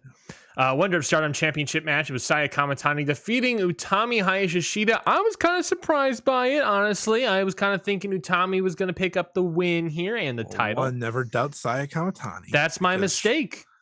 Because I doubt Saya Kamitani, not in her abilities, not in that they believe in her. Sometimes I just doubt how great she is. And this match was the one I was talking about, however, when I said it was underwhelming from my expectations. Now, yes. Yeah, because these two had great matches last year, great matches. But for some reason, they went down the Utami big match route for this one instead of the Saya, which Saya is its fast-paced, high velocity, lots of moves, lots of craziness. It's not the epic. Utami does the epic, and I don't think Saya necessarily fits the epic. They didn't do the epic for their World of Stardom title match last year, so I was so confused when the match was still really good. That's what I want to say here. It was still really good because you have these two. It just didn't live up to the hype that I had for it because I thought if they did exactly what Saya's run has been, they could have had a show best of the weekend contender, potentially match of the year contender if you got it to that next gear. And they just didn't do that, which is fine. It's fine because it's still good. Saya Kamitani, again, is having herself a year. She's proving why she is the champion. They had some big spots in this match that were really entertaining. And most importantly, they did exactly what I hoped they would do. They gave Saya Kamitani the win, maybe the biggest of her career, because she pinned Utami Hayashishita clean in the middle of the ring. 100%. I feel like I've been saying 100% after every time. I got like so excited at the end of this, and probably like originally I was like, oh, that match was great, and then I thought back, I was like, there were some parts I would have changed up and I would have sped it up a little bit, but the end was perfect because she did it. Yeah, I agree. This match is really, really, really good. I would have preferred to see the Saya Kamitani style here, just to show that. But it's the idea of this is you're representing. I don't know. I think the idea that hurts it for me, honestly, is that this is big match Utami. She's going for a Yeah. title, and so she's going to have the Utami style. But being a semi-main doing that style, I'm not so sure. Like these are very nitpickies. These are very nitpick, and I understand. Utami is their Okada, right? Yeah. And Okada has the same formula. Yep. From all of his matches. Yep. I think Utami, we've seen, she doesn't need to have that same formula to deliver. And Okada doesn't either, by the way. Yeah. But Utami doesn't need that same formula. And I'm hopeful that, it was in Ryogoku. It was a big title match, so that's why they did it. Because I saw them last year not do it, and it worked perfectly. I think it was just a matter of, okay, well, the match at the end of the show is a blood feud. And, tomorrow, Saya is going to go have a Saya match. So let's change it up here. Yeah. And that's fine. Which makes sense. In terms of, of the 2-night scope of this event, that works. It was still a really good match. That's the whole point, to this conversation. It's like, it might sound like I'm shitting off, but it was a really good match. They weren't going to have a bad match. No, they had a really good match. It just didn't get to the potential I think we all can agree that it had. Where does Utami go from here? So she got the Cinderella. She faces Tam in the first round. I could see her have a decent run there. That starts this coming weekend, by the way, because Stardom said. Were we gonna do that today? Is that what we were gonna do? We were gonna brisk through it. I think. I don't think we were really gonna give the full out preview. Or we were just gonna say gut check time. Who's your winner and why, and we'll go from there. Because we have so much to still preview, of course. Mm-hmm. But they have Cinderella. She'd probably go there. I think her ultimate next big match is against Momo Watanabe. But there's the idea of having her face Kairi also. That's probably the biggest match you have right now, outside of maybe a Mayu Kairi rematch. Not rematch, but bringing that back. Yeah. Or a Kairi title match. It's one of the biggest matches you have. So I think we continue that Momo story. I think she probably plays some tag team wrestling for the time being. I could see her have a tag title match against Momo and Kid on one of the next pay-per-views. I think that would be a good fit. Probably have her team. You can have her team with Azumi very easily. I don't think anyone would be. I think everyone would be okay if a high-speed title match didn't happen on a pay-per-view. It's very easy not to do. We've seen it before. They do it. But yeah, I think she is an interesting one to watch. But just know by the end of the year, she's going to have some sort of accolade to her name, because she is such a star compared to she is, that mega star that you need. And it's hard to keep her out of the spotlight for long. Yeah. I agree. She's going to win something, if not a tournament or a title. Maybe she's the 5-star Grand Prix winner. Right.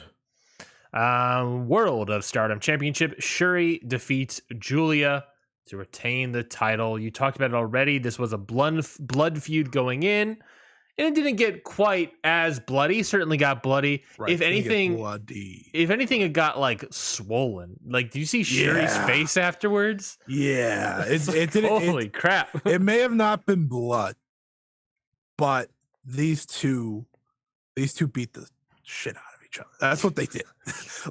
They did the grappling at the beginning, and they're like, let's feel each other out here. This is the end of ALK. This is the end of Shuri and DDM. For those who don't know, she was out. Yeah, she's gone. She's left. She's making her own faction. Shuri Goon is coming alive. Shuri announced after the match that she is leaving DDM. She pretty much said it on Monday. Yeah, she's officially out, and she's creating a new faction. She already has her first person. Yeah, she has Amy Miura with her from Actress Girls, I think is where she's coming from, which is the same place Hameka came from, Natsupoi came from. Mm-hmm. A lot of talent that developed over time.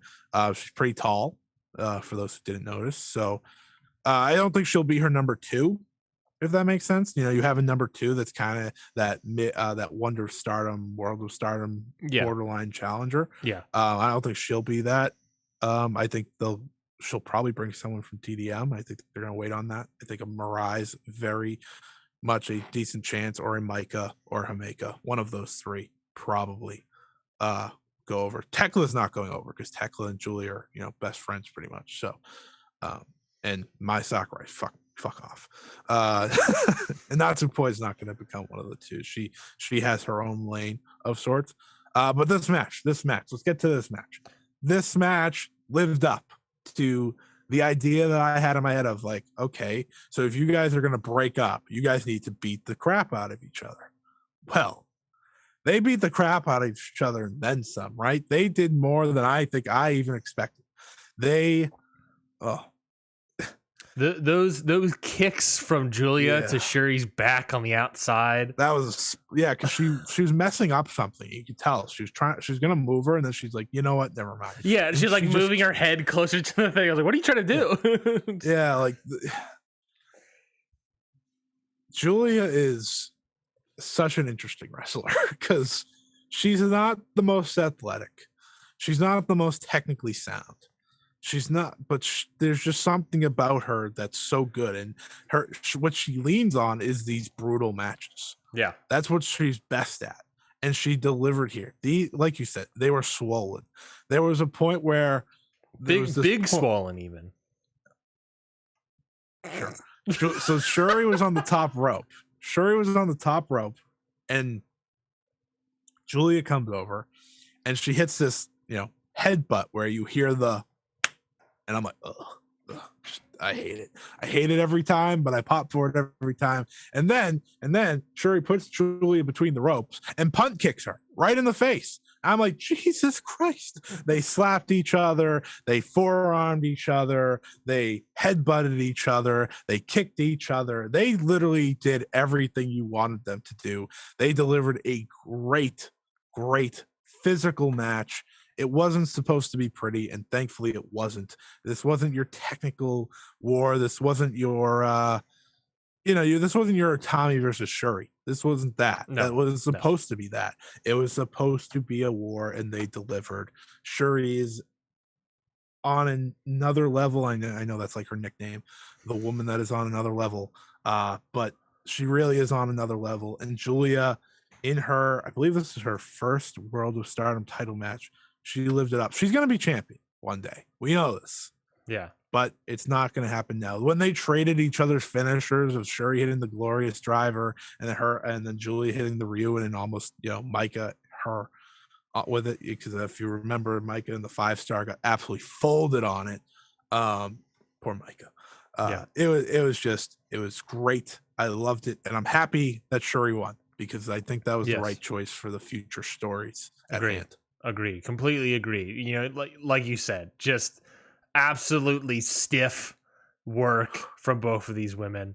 Just, you're right. And Julia is also not like, it's weird, right? Because Julia isn't like the best wrestler in the world. No. But she has that type of matches. But according to my ratings, she is my female wrestler of the year so far. She was mine going into the weekend, but not she's now second.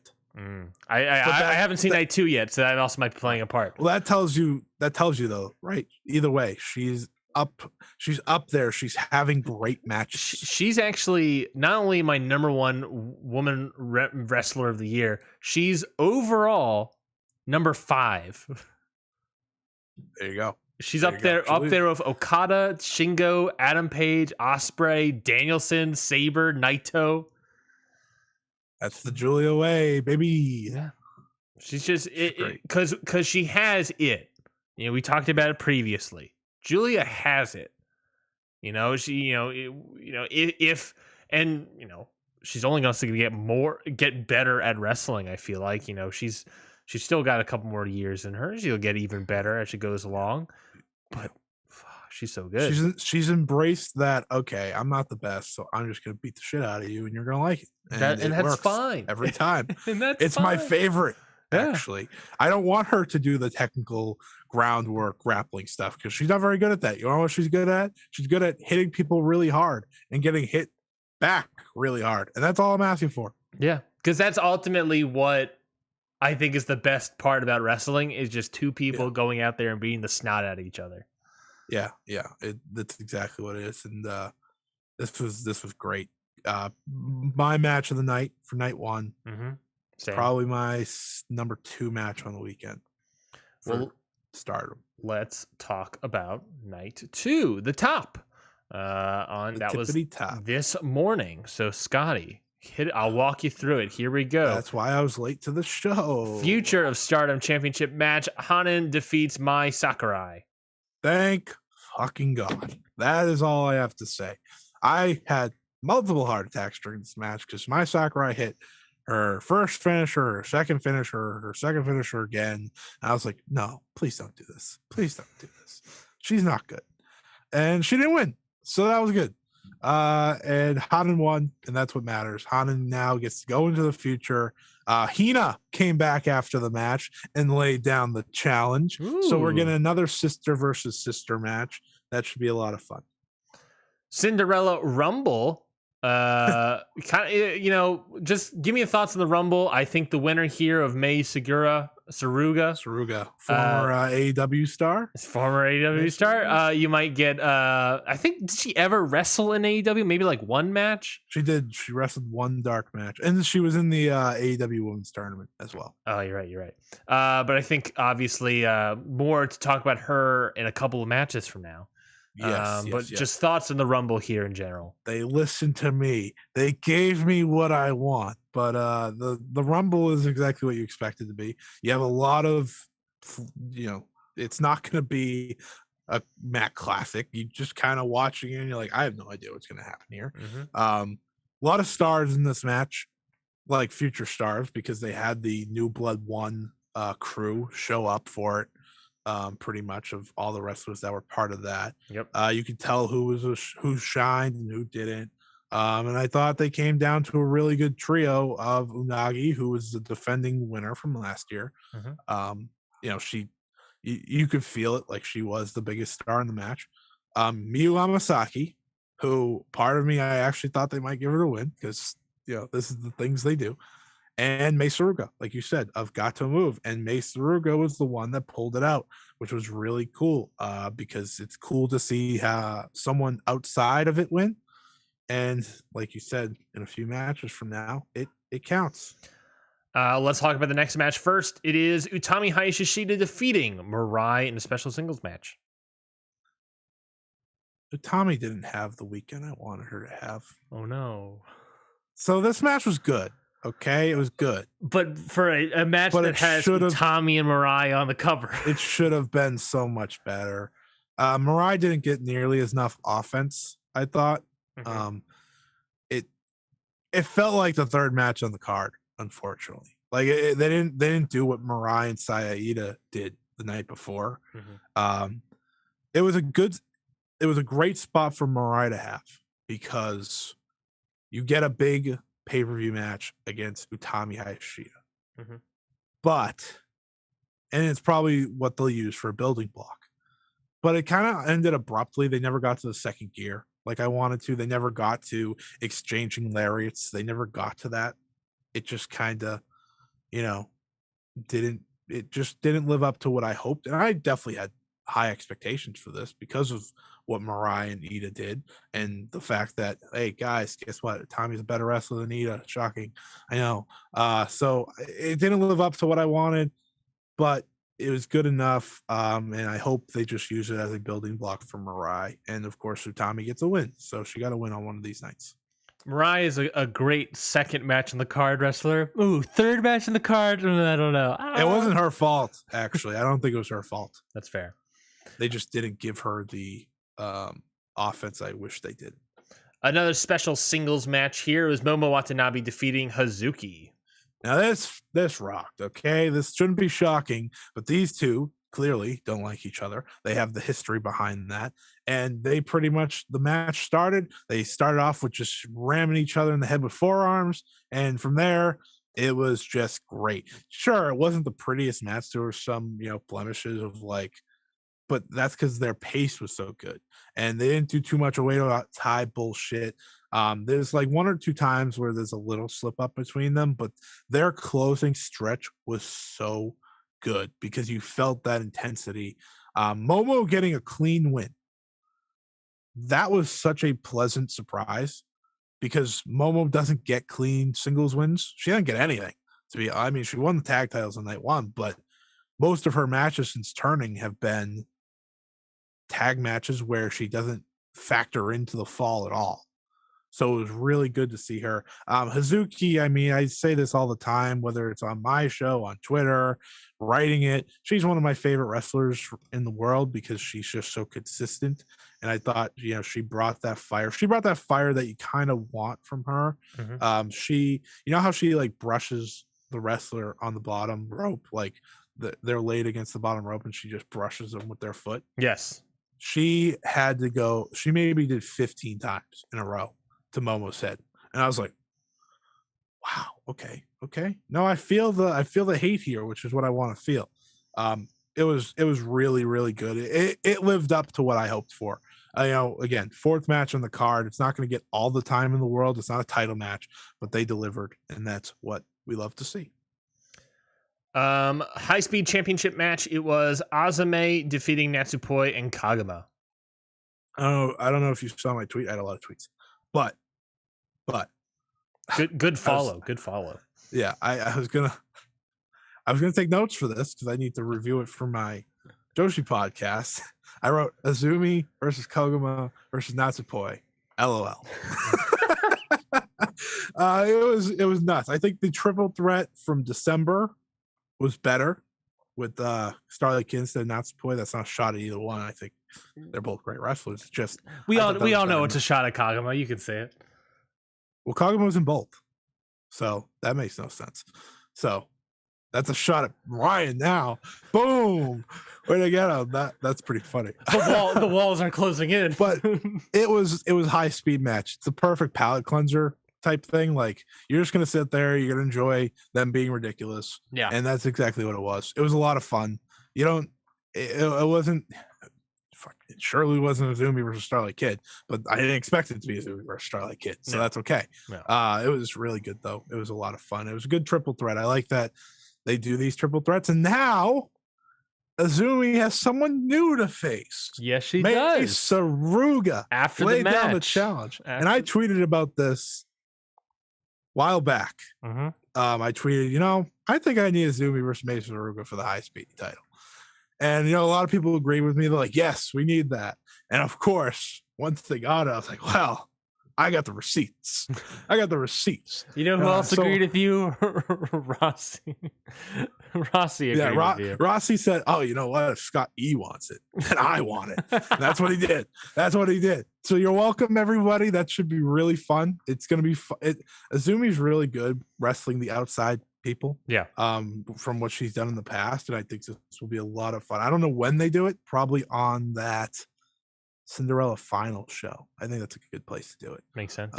Because the two semis main, and last year they had, people forget last year the semis and main and Cinderella finals was the same show as Utami versus Shuri.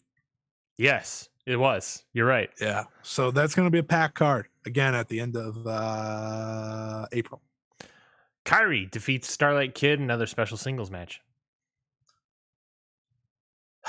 Kairi's back. Why do you sound so deflated about it? It's not deflated. It's just I still don't believe it.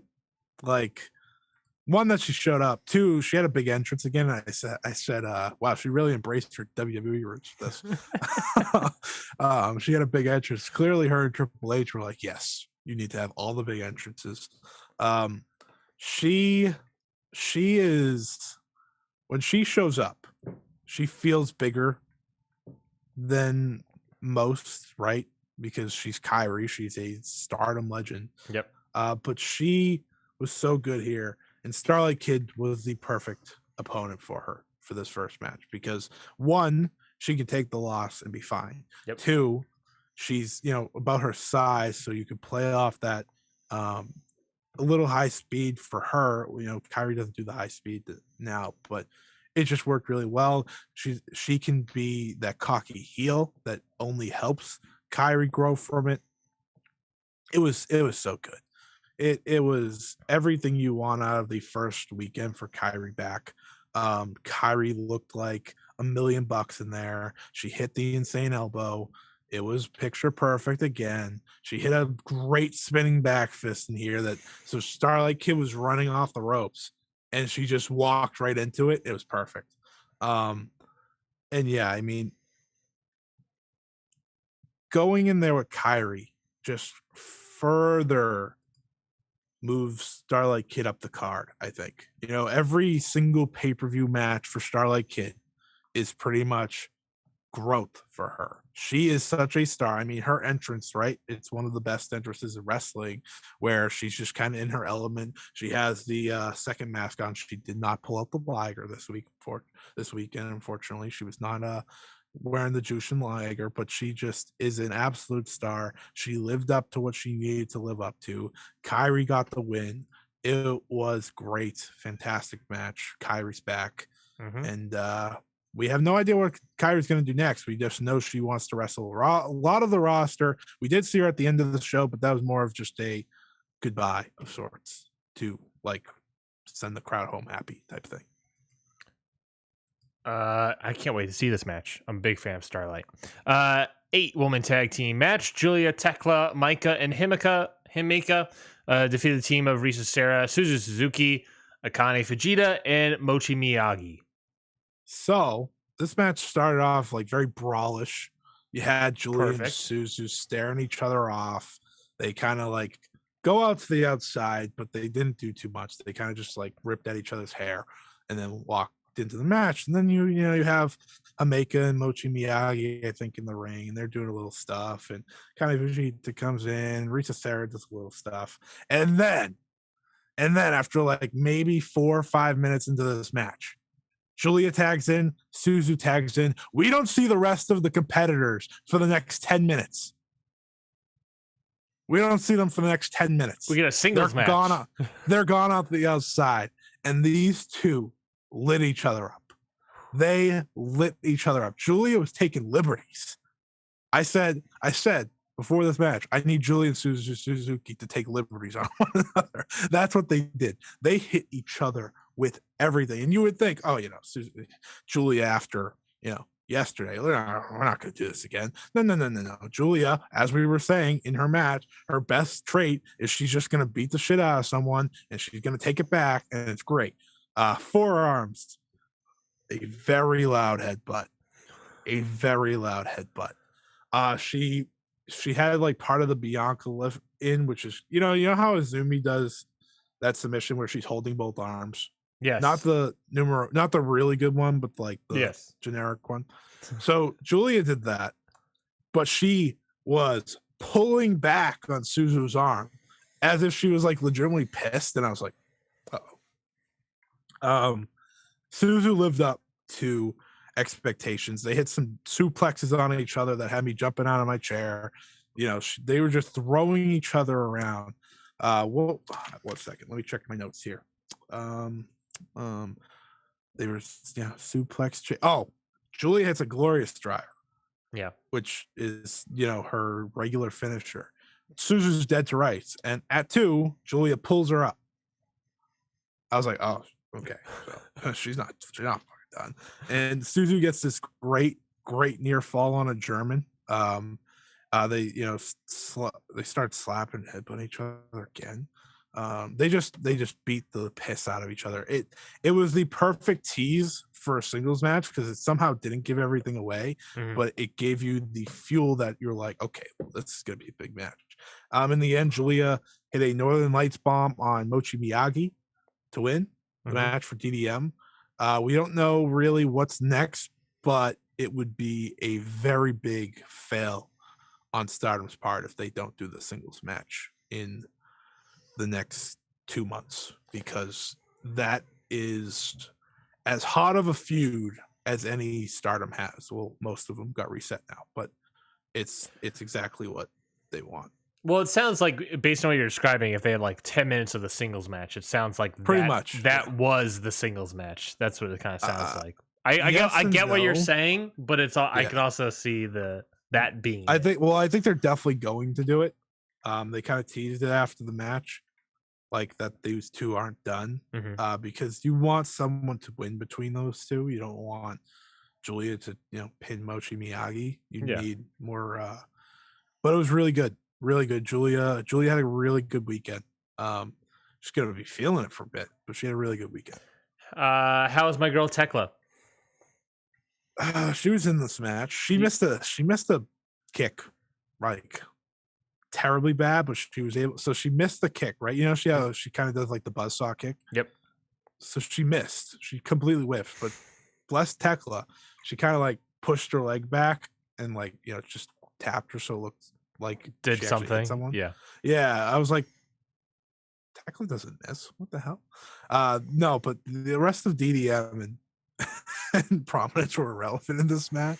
I was like, oh, they gave me exactly what I wanted, which was the singles match without being in the singles match. Yeah. And that was really good. Well, then we'll move on. Wonder of Stardom Championship match. Saya Kamatani defeats Tam Nakano. Match of the weekend.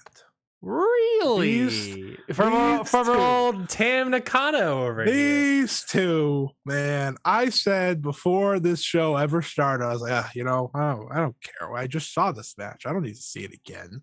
I saw this match twice last year. Not twice. I think they wrestled like 3 or 4 times. Yeah, they wrestled 4 times last year. Twice in tournaments and 2 Wonder of Stardom title matches. I said, they're not going to do anything to top what they did at Stardom Dream Queendom. That was a phenomenal match. This might be the best match of both of their careers. Well, not Tam's, but it's probably Saya's. It was phenomenal. It was amazing. These two were out of their minds. I will give away one spot and one spot only because there are multiple spots that you need to see, Ryan. But Tam did a balcony dive in Ryogoku Sumo Hall.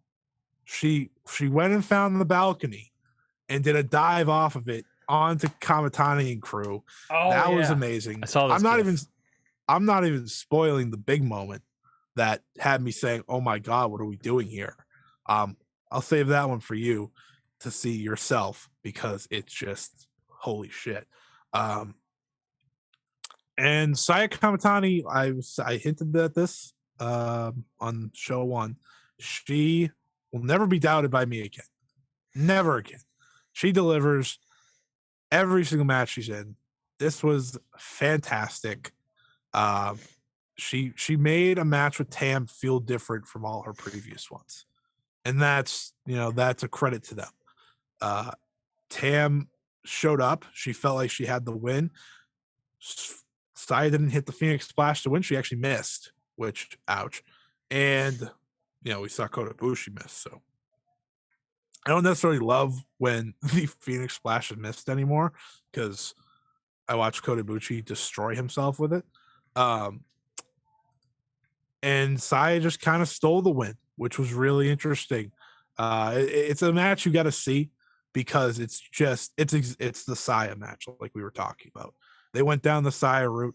They just had incredible pacing, incredible energy. It was fantastic. Bravo to them. And now they're set up for Cinderella, where Tam faces Utami in the first round. That is true. That is definitely true. World of Stardom Championship match. Shuri defeats Mayu. These two are probably my favorite wrestlers in the world right now. I don't think that's very secret. I think I'm very obvious about that. They had a great match.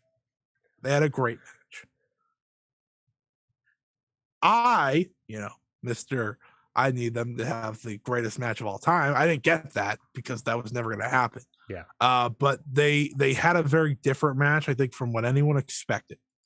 And it made for a very emotional match. It's a match that I need to watch back. One, because it was fucking 5:00 in the morning and I only had 1 hour of sleep, so I can't fully remember it. And I just came off of that other match.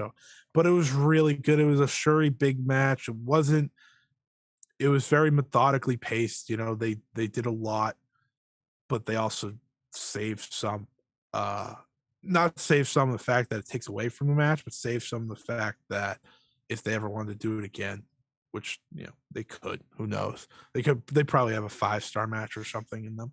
later this year. Mm-hmm. But they had a main event worthy match.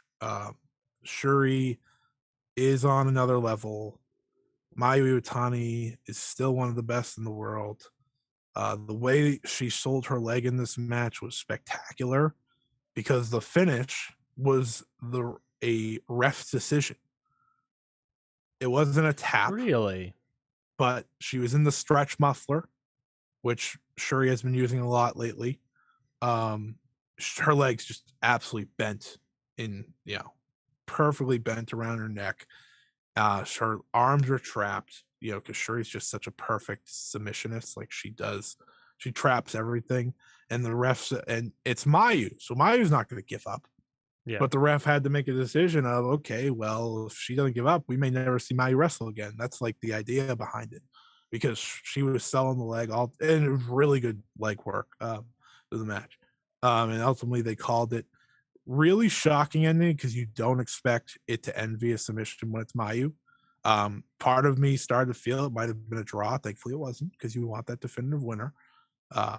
But it was a really, really good match. A perfect way to conclude the weekend for Stardom. Hell of a 2 nights. Now we go into Cinderella.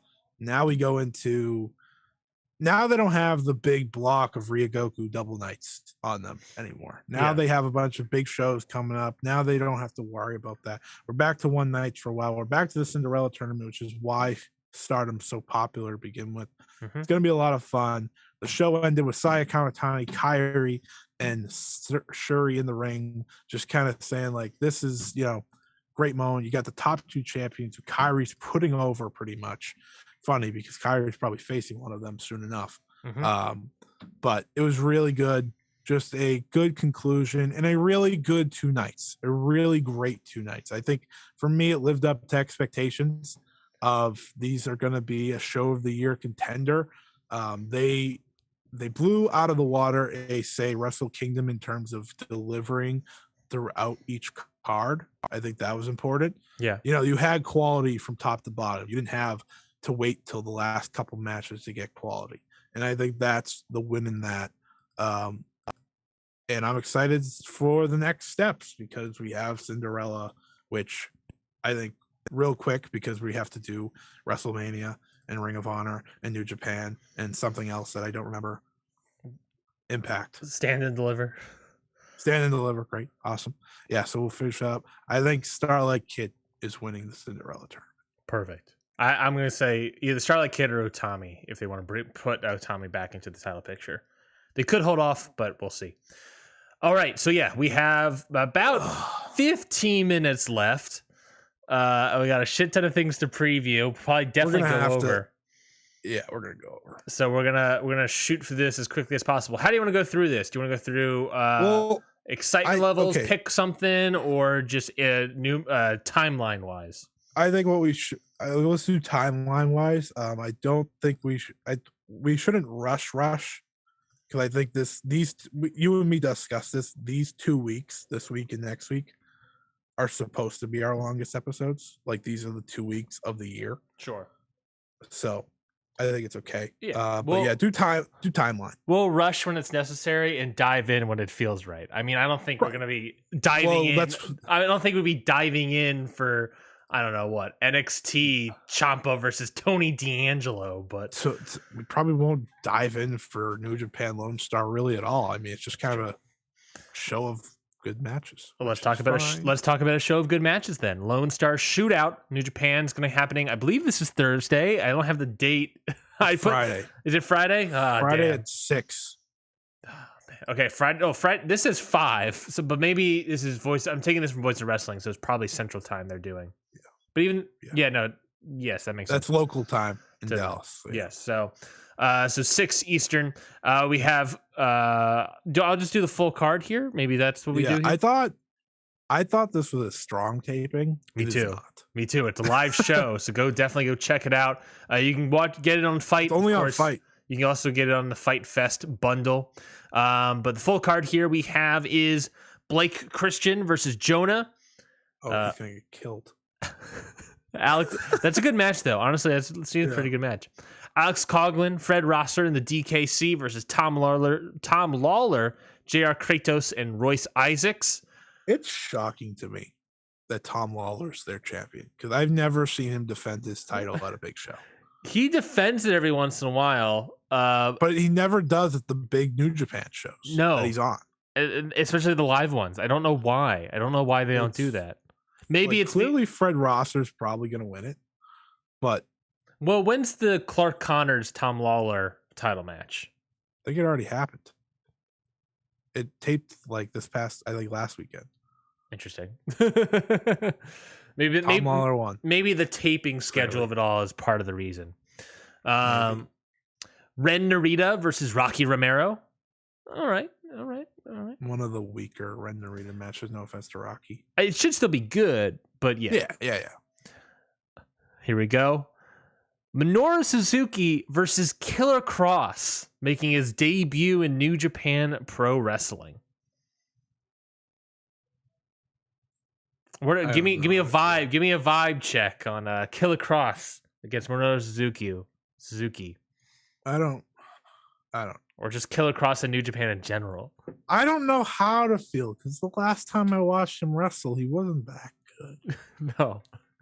I think NXT exposed him a little bit. I'm definitely not excited for Killer Cross at NXT. Not NXT. I wasn't. I'm not excited for him in New Japan necessarily. I guess I'll wait and see because maybe he has that more physical side to him that will be more entertaining. But yeah, he's not a guy I get very excited for. This card isn't as good as I thought it was. Not really. Juice Robinson, David Finlay, Kevin Knight, and Daniel Garcia taking on the team of Clark Connors, Carl Fredericks, Yuya Uemura, and Mascara Dorada. That'll probably be a fun match. Fun 8-man. New Japan strong. I remember on that first live show they did last year in the US, they had a really good big tag.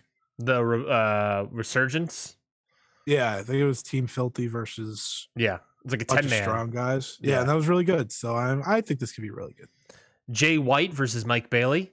This is what I'm here for. Woo! This is one of the big matches. Mike Bailey in New Japan feels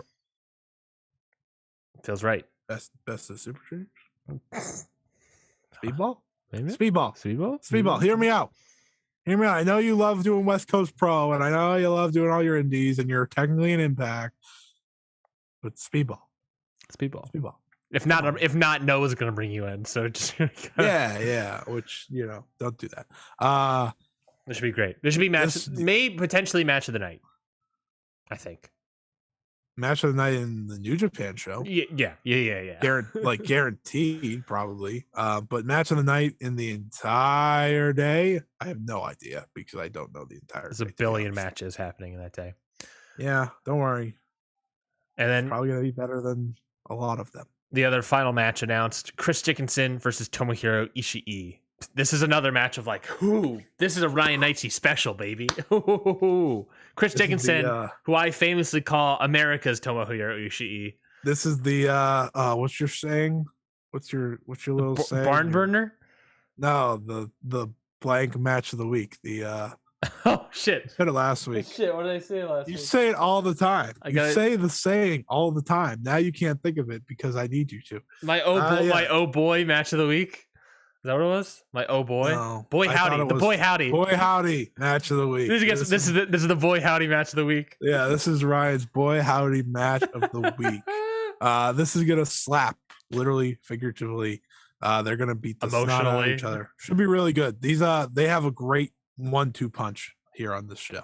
Yeah, that semi and main are just two different, like two things that make New Japan what they are. Beasts slapping the crap out of each other, and then just good technical wrestling, just pro wrestling. I'm just excited by it. Moving. That was quick. Yeah, it's pretty quick. Moving on. I don't know what's next. It's either Impact or Ring of Honor. I think it's Impact. No. We're doing Impact first. Impact first. Impact Wrestling multiverse of matches. A bunch of stuff has been announced for this. There's actually one more match that was announced this morning. Ishii's wrestling twice. That motherfucker Ishii is wrestling all over the place. Oh man, that means we're gonna get like half-assed Ishii, and I don't want. Well, that's the thing about the collective, about WrestleMania weekend, man. You get these. Stop acting like it's a big deal then. All right. Let me, as I look up the other match, let's talk about Ishii. He can do it. Here we go. A NWA Crockett Cup Impact Wrestling crossover match here. Matt Cardona and Chelsea Green taking on Nick Aldis and Mickey James. That's Magnus to you. Thank you. If he's an Impact, he's Magnus. This sucks. They've been building it up on Impact and from the Crockett Cup. That's so great. That's amazing. I'm so happy that they've been building up Chelsea Green and Mickey James and Nick Aldis and Matt Cardona. I'm so happy. Am I going to watch the show? Yes. Does it come on one of the bundles we're getting? Yes. So that's why I'm going to watch it. But I am not looking forward to this match. It was announced today as well. A knockouts World Tag Team title match 4-way. The Influence defending the Influence defending the titles against Tasha Steelz and Savannah Evans against a team of Giselle Shaw and Lady Frost and the team of Decay. All right, and the next match as well is going to be Josh Alexander and Jonah versus Moose and PCO. Wait a minute, what? I thought Jonah. Wait, what? Jonah and Josh Alex. Go on. Yeah, didn't they feud for like a little bit, like 3 months ago? Yeah. Man. Okay, so I'm right. This could be pretty good. I'm not gonna say it won't be good. It should be fun, I guess. Yeah, should be fine. It's big beef dudes in a tag match, so should be good. Beef. Speaking about the opposite of that, Alex Shelley versus Mike Bailey. Impact said, you know what, we can be good. I don't know how this is a multiverse of matches. You got that NWA crossover, right? Yeah, no, but this match doesn't fit that. This match is just really good, which I'm not complaining about. So far, the best match we're going to talk about should be a nice technical battle between these two. I expect some really, really good stuff. Oh my God, Mike Bailey's fighting Trey White earlier that day. Mm-hmm. It's gonna be a big day for Mike Bailey. Ultimate X match: Trey Miguel, Chris Bay, Vincent, Rich Swann, Willie Mack, and Jordan Grace. I assume this is for the X Division title. Yeah, I love me some X Division shit. I think their X Division has been great, and I especially love some Ultimate X. This should be fun, right? Yeah, you got some crazy names in there. Interesting. They just tossed Jordan Grace in there. Yeah. I don't know who's gonna win here. I don't have a feel. By the way, we haven't talked in any of these previews. We haven't talked about who is gonna win. We just got excited about matches. Oh yeah, that's not a good preview by us, I guess. We'll predict WrestleMania and the rest of the cards that we're talking about are really more like actual cards. These are mostly just like collective type, like nothing. Spot stuff. I mean, the world title is not even being defended here, so I'm guessing Trey wins. I'm guessing if they want to switch it, I would, if I would switch it to anybody, Chris Bay. I think that's the best idea, but it could be Bay or Trey. I would love if Chris Bay win. I mean, I say Chris Bay should win everything, and he never does. So, AAA Reina de Reina's champion. Well, this is basically Deonna Purrazzo champ challenge. She's defending the Ring of Honor Women's World or the AAA title this night. It's the collective. It's WrestleMania weekend. It literally could be anybody. I hope it's Sasha Banks. Yeah, well, maybe not Sasha Banks, but it could be anybody besides WWE. It could be it. Let's see. It could who would be the most. This is the most multiverse of matches sort of thing. It could be someone from AEW. It could be someone from GC. We got Allie Katch in here. Shut up. Allie Katch fighting for the AAA Reina de Reina. Don't do that to me. Taya Valkyrie is in the area. All right. There's a couple people. There's a lot of people. Gun to my head. Athena. Ooh, yeah, you could get like Nixon Newell, you can get Tony Storm. Yeah, well, I think one of those three are all elite on Mm-hmm. Wednesday. So yeah, I agree. Probably the one that's making a lot of money in a different means. The one who proved themselves to be a draw in a certain way, a very specific way. Yeah. Chris Sabin versus Jay White.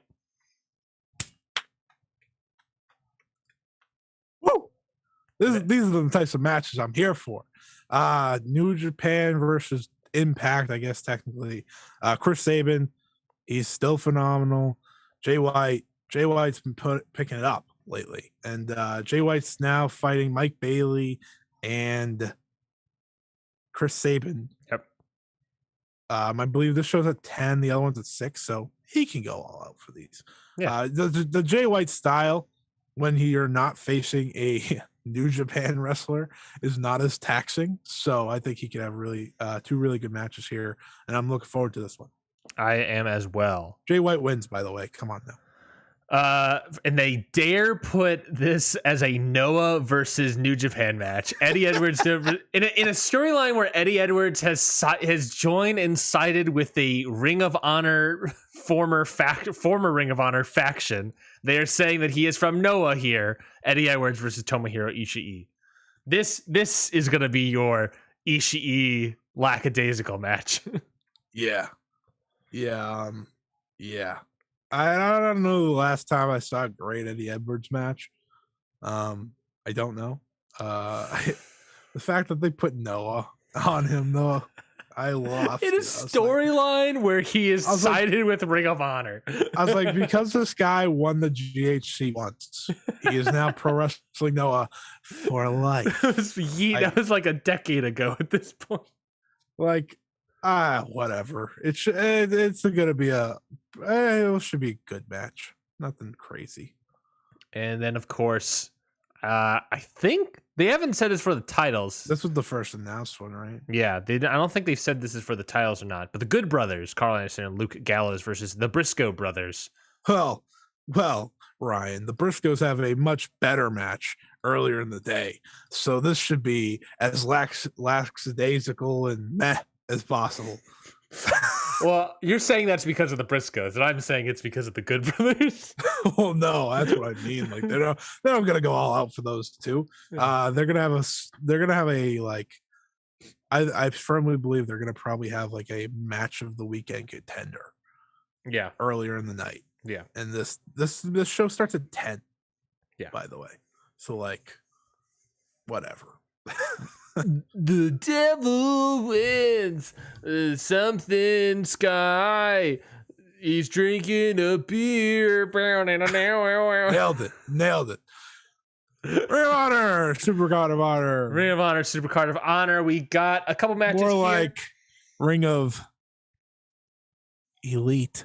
Sorry. I believe Sean Taggart of the Pure Podcast has dubbed Elite this. of Honor. I believe Sean Taggart of the Pure Wrestling Podcast, which go check that out, has dubbed this the Supercard of Connor. So I think that's a pretty good one. Jay Lethal versus Lee Moriarty. Jay Lethal's trying to get out of Ring of Honor, but no matter what he can do. Favorite thing in the entire world is Jay Lethal can't get the fuck away from this promotion. He's probably gonna be passed over to this promotion, truth be told.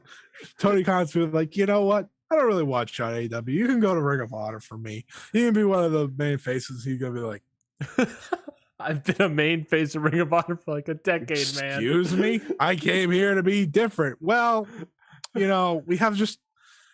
He can send out the swole tweet. You just didn't cut it.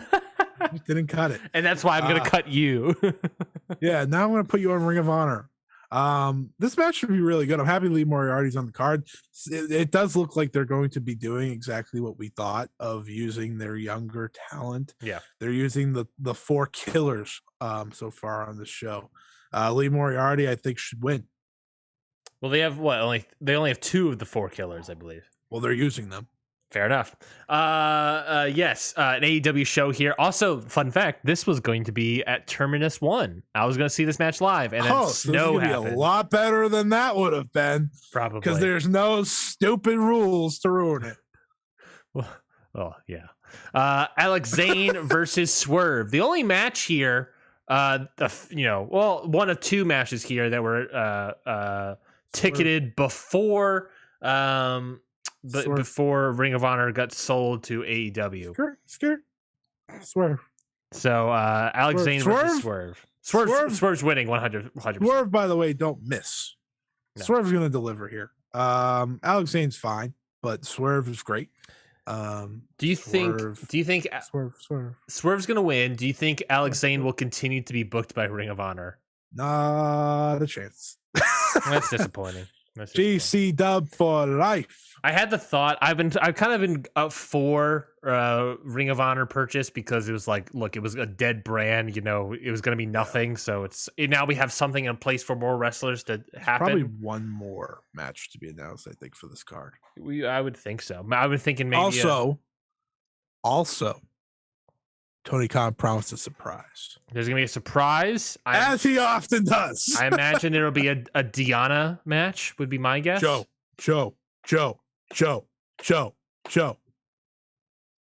The King of Swing. One of the two. That'd be great. Yeah, so I don't know. I had this thought the other day of like, I'm sort of concerned about... Even though Diana's his champion... She's not currently booked on the show. I don't know if Alex Zane would come back. He already is like, I'm not bringing a Killer Cross, which, to be fair, it's Killer Cross. You know what's worse than one booked women's division by Tony Khan? Two.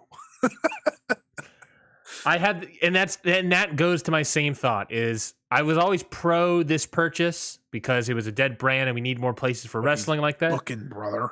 But because, and this is the whole thing, I've always been against him booking it because it's the same guy booking this other show, so it's the same things. It's we're gonna see what he wants to see, which is why we're not gonna see your Killer Crosses. Probably not gonna see Zayn again. Which, again, to be fair, Killer Cross sucks, but it's a different. I already like his vision better. It's a different vision of wrestling. That does work, but it's just it's just gonna be the same. That's my point. I think he's more likely to go back to Ring of Honor's roots than say what Sinclair was doing. That's true. And like Sinclair had the audacity to control your narrative, be alive, so they can go fuck themselves. You're right. We didn't cover control your narrative. No.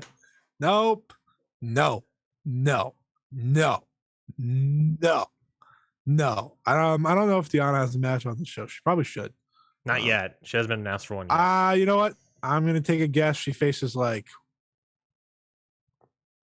Red Velvet or something like that. I would guess. I was gonna say Chris Statlander, but she's currently feuding with Layla Hirsch. She's too important. The perfect spot would be Britt Baker. Honestly, you just do that match. I think. She's not doing anything. I already miss Roxy. Ring of Honor Pure Championship match: Josh Woods versus Wheeler Yuta.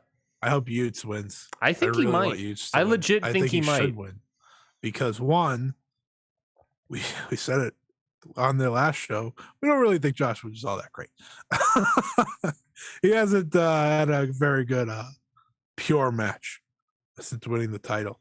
I think Utes should win. I think Utes would be beneficial from this. I think this could be a point where you kind of, I don't know, maybe he joins the Blackpool Fight Club or whatever the fuck it's called. Mm-hmm. I don't know what it's called. What is it called? Combat Club? Yes, Blackpool Combat Club, the BCC. Yeah, maybe he joins that. Maybe they get a little pure going. I'm happy the pure title's not going away, because originally in the Sinclair vision of this coming back, it was supposed to go away.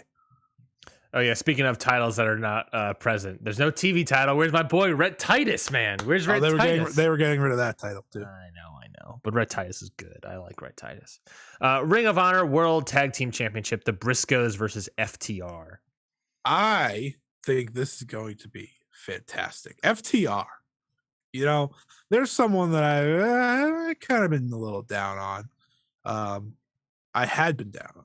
Let me rephrase, because they weren't really doing anything. Pinnacle stuff is boring. You know, they're very likable guys. And we're seeing on AEW television where they're kind of becoming baby faces, slowly becoming baby faces. Mm-hmm. They might have a certain heart side by side with them in the future. Mm-hmm. Mm-hmm. You know, there's a lot of good things going on for FTR. And did you watch the promo for this match? I did. That's how you sell it. That's how you sell it. FTR, Ring of Honor, World Tag Team Champions. Sign me up. Yeah. Sign me up. I think they win the tag titles here. I think this is the match of the show. I think this is, well, yeah, I think so. I think the Briscoes go all out. I really do, because this is a big match. And I'm really hopeful the Briscoes just don't go away from Ring of Honor. That'd be weird. It'd be wrong. I know they don't want them on AEW, but that doesn't mean you can't be in Ring of Honor, right? Mm-hmm. So, yeah, this match should be great. This is going to be a great tag team match. I'm expecting near the levels of the Briscoes versus the OGK. Same. Because one, FTR is a better team than the OGK. That's true. I've seen many more FTR matches that are better than OGK matches. But that match was, you know, phenomenal, right? I'm Matt Taven. No, shut the fuck up. I like Matt Taven, but shut the fuck up. This should be great. Get out of here. It should be great. Old fashioned tag team wrestling. It won't happen, but it could have easily main evented and I would have batted an eye. I think there's a real possibility it could. There's a double world title. I know they're not going to do it. There's a unification title, 2 unification title matches. It's very clear who's losing. Well, let's talk about Ring of Honor World Championship. Bandito versus Jonathan Gresham. You know, unify the titles here. What are we thinking? Bandito's working for MLW in the future and GCW, while Jonathan Gresham is not working for anyone in the future. Weirdly, doesn't have any other dates. Yeah, interesting. It's almost like he's finally signing with the dub, the AE dub. This match is going to be great. This is the match we're supposed to have for Jonathan Gresham's moment. A few months ago. We didn't get it. So this should be really, really good. I'm hoping Bandito is Bandito. Because Bandito's a really good wrestler. Yeah. I haven't seen what I've seen out of him from like the 2019 Best of the Super Juniors. So I'm hoping he goes all out. I don't think he has a match otherwise this day. So it should be his time to shine. But Jonathan Gresham's winning. And I think you get a nice big challenge after the match. Whether it be Samoa Joe or Cesaro or Bryan Danielson. I think they all fit the mold of you're just gonna be like, oh yeah. I mean, I'm that gif of the yes. Oh yeah, that's what I want. Like, I think they all fit the mold. None of them would be disappointments because they would all just be amazing matches. And I do think we get more matches added to this card. Maybe a surprise match. I think that'd be smart. It's very interesting about this show in a weird way. Unless you're already signed to AEW or you're holding the championship, you have, if you want to come back to Ring of Honor, you have a lot to prove. Zayn, Woods, Briscoes, and Bandito have to put on their best match ever if they want to have a shot at coming back. Because we know TK, if he doesn't like you, he's not bringing you back. If it matters, I don't think Bandito's probably topping the Ospreay one from the Best of the Super Juniors. So. Sure. I don't think the well, you said best match ever, and I think that might be his best match ever. That's true. But I think Bandito is a very good wrestler, and I think he is, gets into that market of lucha. So I think it would be disappointing not to have him, but well, you got to have you have to have a good match here, Bandito. You have two of the biggest lucha stars already in your company. Two of, not the biggest, but two of. Yeah, it's a challenge. It's certainly a challenge. Give me Pac on this show. I think Pac would be great in Ring of Honor, honestly. I think Pac would be great if they used him as an actual wrestler. He should be in the Owen, by the way. He should have a good Owen run. Yeah. He should just do more because he should win the Owen. That fits. I saw, by the way, quick AEW note. Konosuke Takeshita officially announced that he is on his way to AEW for the foreseeable future. So that's interesting. After April 10th. Yeah, I think I'm very intrigued. I'm very intrigued by that. I also think the Owen will probably be like AEW's yearly like G1 tournament thing. Yeah, except it's the bracket, so that's tough. Well, you can't do a G1 round robin style really. I wonder if they're gonna have all qualifying matches or if they're just doing it for this one. I don't know. Let's find out on another show. NXT Stand and Deliver. Oh boy. Whew. I am ready to stand and deliver. You know what? He's getting up. He's going to break everything just to prove a point. It's absurd. Oh, he stood up. Okay. Okay.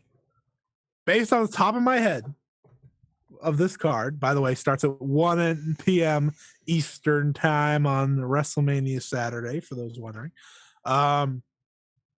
It's not bad. Like noon, actually, stand and deliver.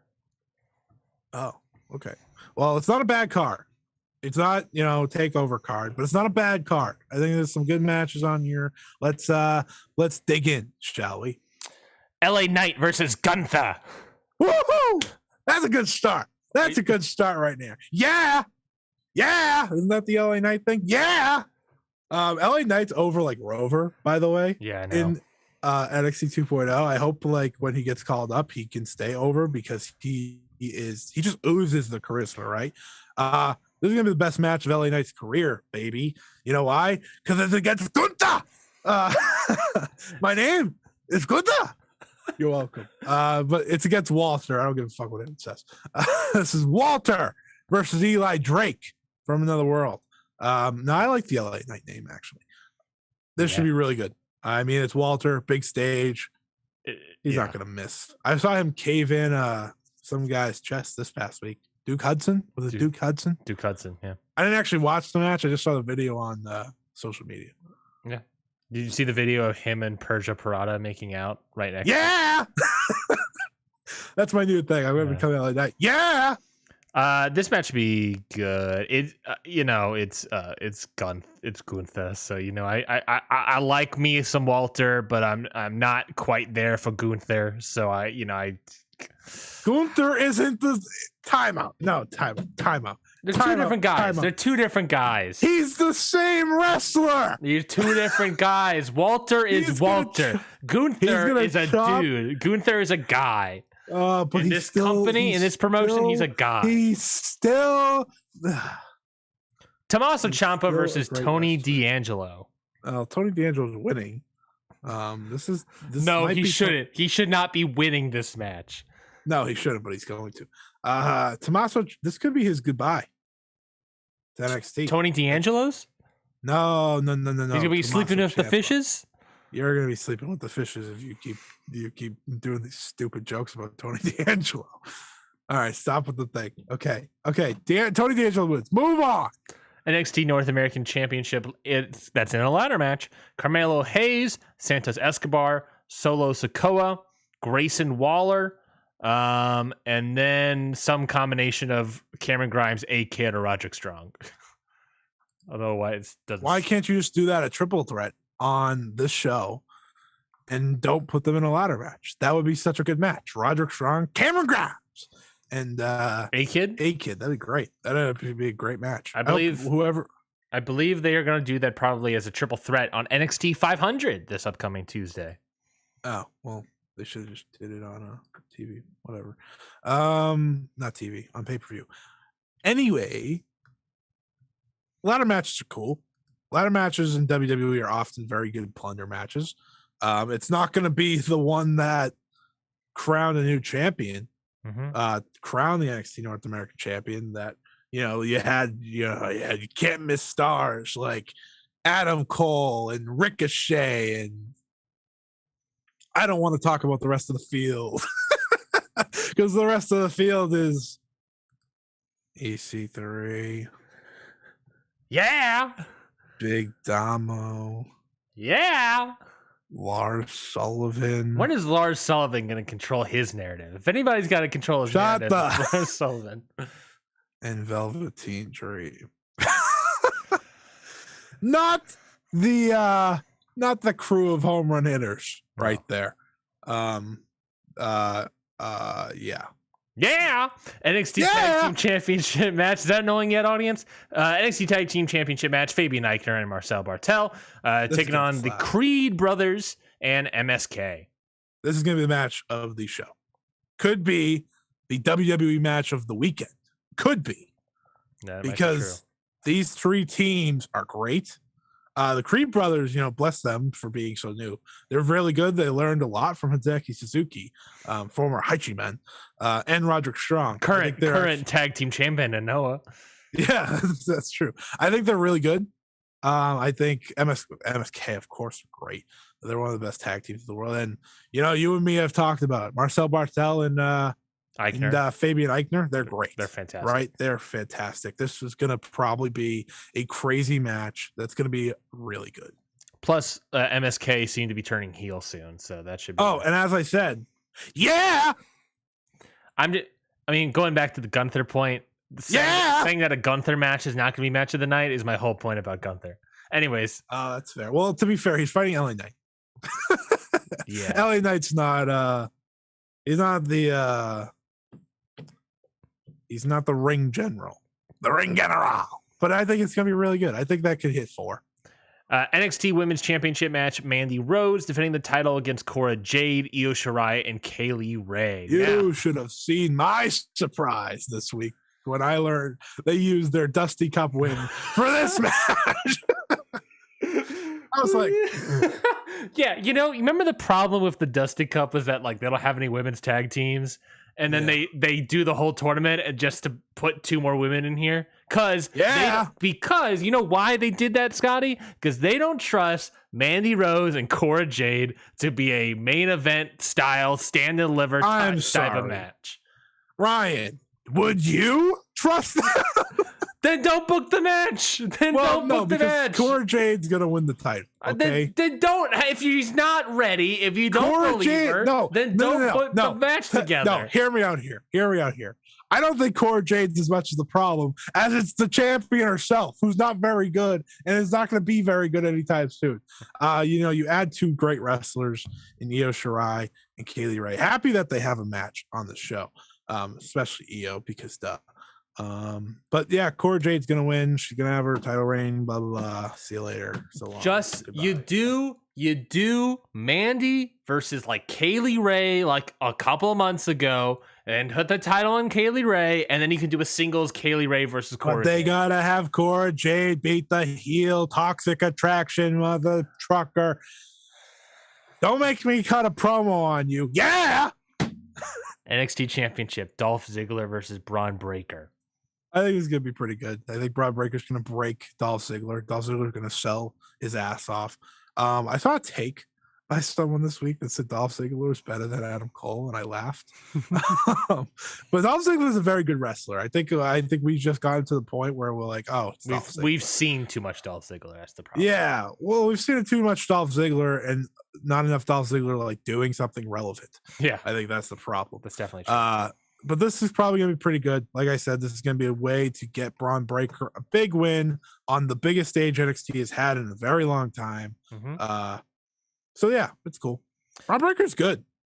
He's good when you don't ask him to do too much. I'm just frustrated that they're it's the same thing that they did with Tommaso Ciampa and Braun Breaker. That it's now are we about to get Braun Breaker, who is this would be his 15th match he's ever wrestled in his life, and he's gonna be a 2-time NXT champion? Are we kidding? Are we kidding here? Yeah. Sorry, get over it. It's no one cares. You're already caring way too much about NXT 2.0. If you go in with the mindset of whatever, then you're okay. Yeah. WrestleMania. WrestleMania, the biggest preview of the not biggest, most stupendous. Oh yeah, 2-night premium live event. Oh, it's surely adrenaline in my soul. Holy fuck, it's Cody Rhodes. This show. That's what I'm gonna say, by the way, when it happens. It's the Sunday before WrestleMania. It's a week away, and they've sold like not even like half the stadium. They were going for 80,000. They got to 60,000. Well, the stadium holds way more. If they broke 80,000, they would have booked a little bit more people. Well, they would have made room. They would have made room for 100,000. To be fair, I don't care. This WrestleMania sucks. This WrestleMania 38. Did you know this is WrestleMania 38? By the way, I actually don't think it all sucks. Yeah, I think there's a lot of potential on this card. The unfortunate part is it's spread into two. Well, so there's a lot of shit that you're like, really? Yeah. And almost all of them have celebrities. Night 1, WrestleMania. AJ Styles versus Edge. That's on night 2. This cage match says night 1, man. Nah. You got to go to the wiki. I'll go to WWE's website. I could be wrong. That probably makes sense. I'm gonna go to WWE's website for WrestleMania. Whoa! Really? Well, what is this accent? Holy fuck! It's Cody Rhodes. Well, the problem is that they don't have like a good website for this. It's just. Why don't you just go on Wiki? Fine, I'll go to the fucking Wikipedia. This is our fuck show. Do it all, gets them off their feet. Crowd is here, about to blow, ready for me to start the show. Are you just looking at the lyrics, or do you just know this? No, I just know it. I just live it. I'm just built different. Fine, we'll go to the. Jesus Christ! My father said. All right, we'll go to not cage match. We'll go to the wiki. Night 1. Here we go. Becky Lynch, Bianca Belair for the Raw Women's Championship. Probably. I don't know when Seth and Cody are gonna wrestle. I don't know which night. We're previewing that, by the way. I don't care if it's not announced. It's like one of the one things I care about. This match is probably gonna be pretty good. Probably should main event the show, but they're gonna have the wrong women's title match main event the show, so that stinks. Bianca's gonna get her win back. That's what matters, right? Bianca and Sasha, of course, had a great match last year at WrestleMania. Should be good. They actually made me care about this angle from the clips I've seen. You know, they're hurting each other or whatever. Yeah, it should be pretty good. They're probably opening the show, truthfully. Yeah, this should be the main event. But the problem is, if it was the main event, then it's just an entire repeat from last year's main event. Oh, that's true. Bianca fighting for a title against a 4 horsewoman. And winning the title, yeah, but it would have been fine. No one would have twisted there. No one would have been upset. No, because then I can just copy and paste my tweets. Yeah. Well, no, because there was a little more history being made last year, but sure. That might be true. Who do I think? Honestly, they're gonna do Bianca winning here. I honestly think they should just. I think SummerSlam was so bad. Just keep it on Becky. Just keep it on Becky. I just no. Don't do that. You give it to Bianca. I know. I'm saying that's what I would do, but they're gonna do Bianca. Well, good thing you don't have the book then. Listen to the former podcast I did. Hit the books. Tag team match. Timeless content right there. Yeah, it is. I booked Drew McIntyre and Keith Lee as WWE champions, baby. How'd that go? I mean, good. You didn't release Keith Lee, so I did not. Already better. We stopped doing the show because they released way too many people. We couldn't keep up with it anymore. We were like, fuck. Tag team match: Rey Mysterio and Dominic Mysterio versus The Miz and Logan Paul. Now, see, this is one of the matches where you're like, what the fuck, right? Like, who cares? Who could begin to care? I don't know who wins. I mean, the Mysterios should win. Do they win? I don't know. Probably. But I don't care. If they win, that means you're pinning The Miz. Yeah, correct. They're not going to pin the celebrity.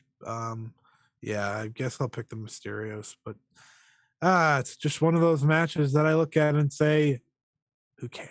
But celebrities in WrestleMania is a tale as old as time. So let's just embrace it, I guess. ×2.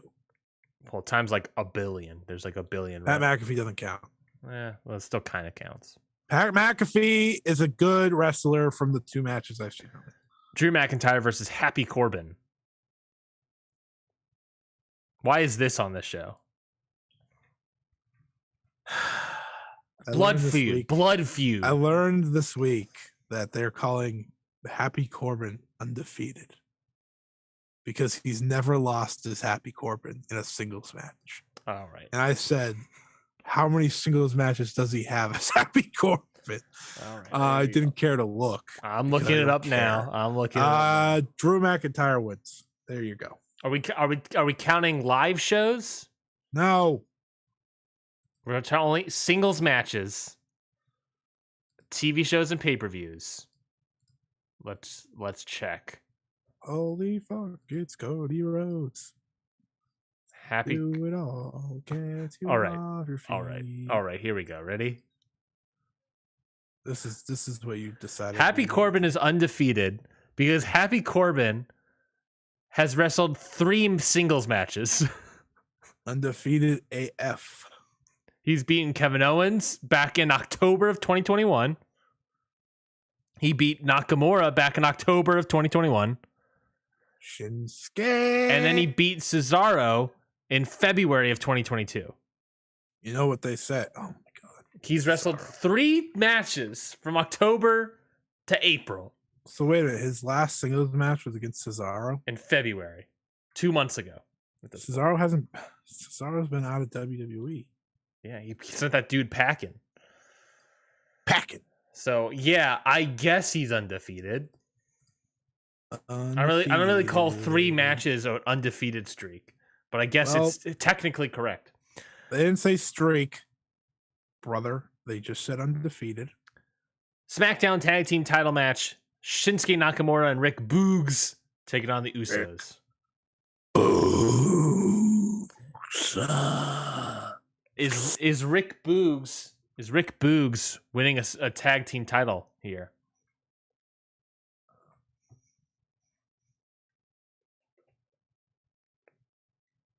Nothing. Definitely, no. I'll take that as a no. I was thinking about it. You had me. You actually had me like. He could. It's WWE. It's 2022 WWE. Who gives a shit? Just throw shit at the wall if their name's not Roman Reigns. Braun Breaker's about to be a 2-time NXT champion. I don't understand why that's your problem out of all things. Like, what a random problem to have. Because the titles don't mean anything, man. They don't mean anything. The Universal title does, brother. Well, that's the only thing that's been like very well booked.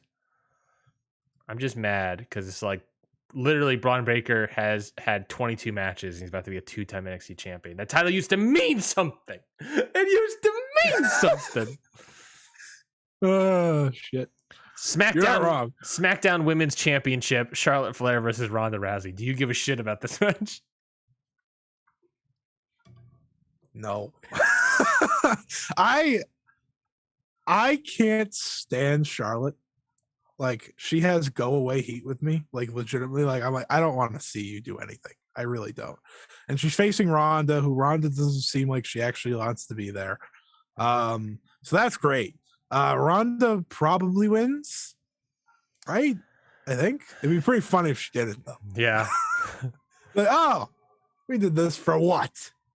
Honestly, I don't know how long you renewed her contract for or brought her in, but if I was at least a year. If I was WB, you're gonna have to put the title on Ronda, but I would not put the title on Ronda. Ronda seems to have gotten worse in the time off, which I guess makes sense.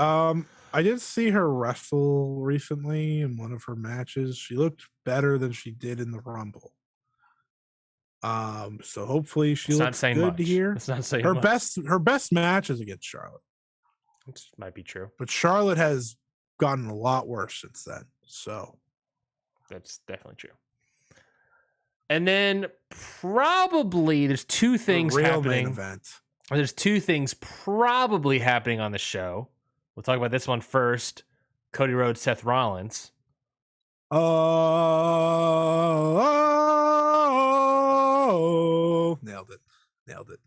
This is like the only thing I've enjoyed their booking of on Raw. Like, I don't watch Raw really, but I've watched the Seth Rollins stuff, and this guy's like booking an interesting match all by himself. Yeah. With no, like, there has felt like there's no direction. Clearly there is, but we didn't really know if Cody was actually coming in for a while. So it was kind of like, I guess it's still like slightly in the air for some reason. yeah. Like, and we were like, okay, well, Seth is gonna do what he has to do, and he's been really good at. I said this in the Discord earlier, which you can jump into the Countupod Discord Discord at any time. bit.ly/co Discord will take you there. There you go. But he's been doing really good work to get to this. He's becoming desperate. He wants his WrestleMania moment. He's getting cheered because people want to see him, and he's had some good matches. He had a good match with Kevin Owens, good match with AJ Styles, because he was trying to steal their WrestleMania moments. That's pretty much what he was trying to do.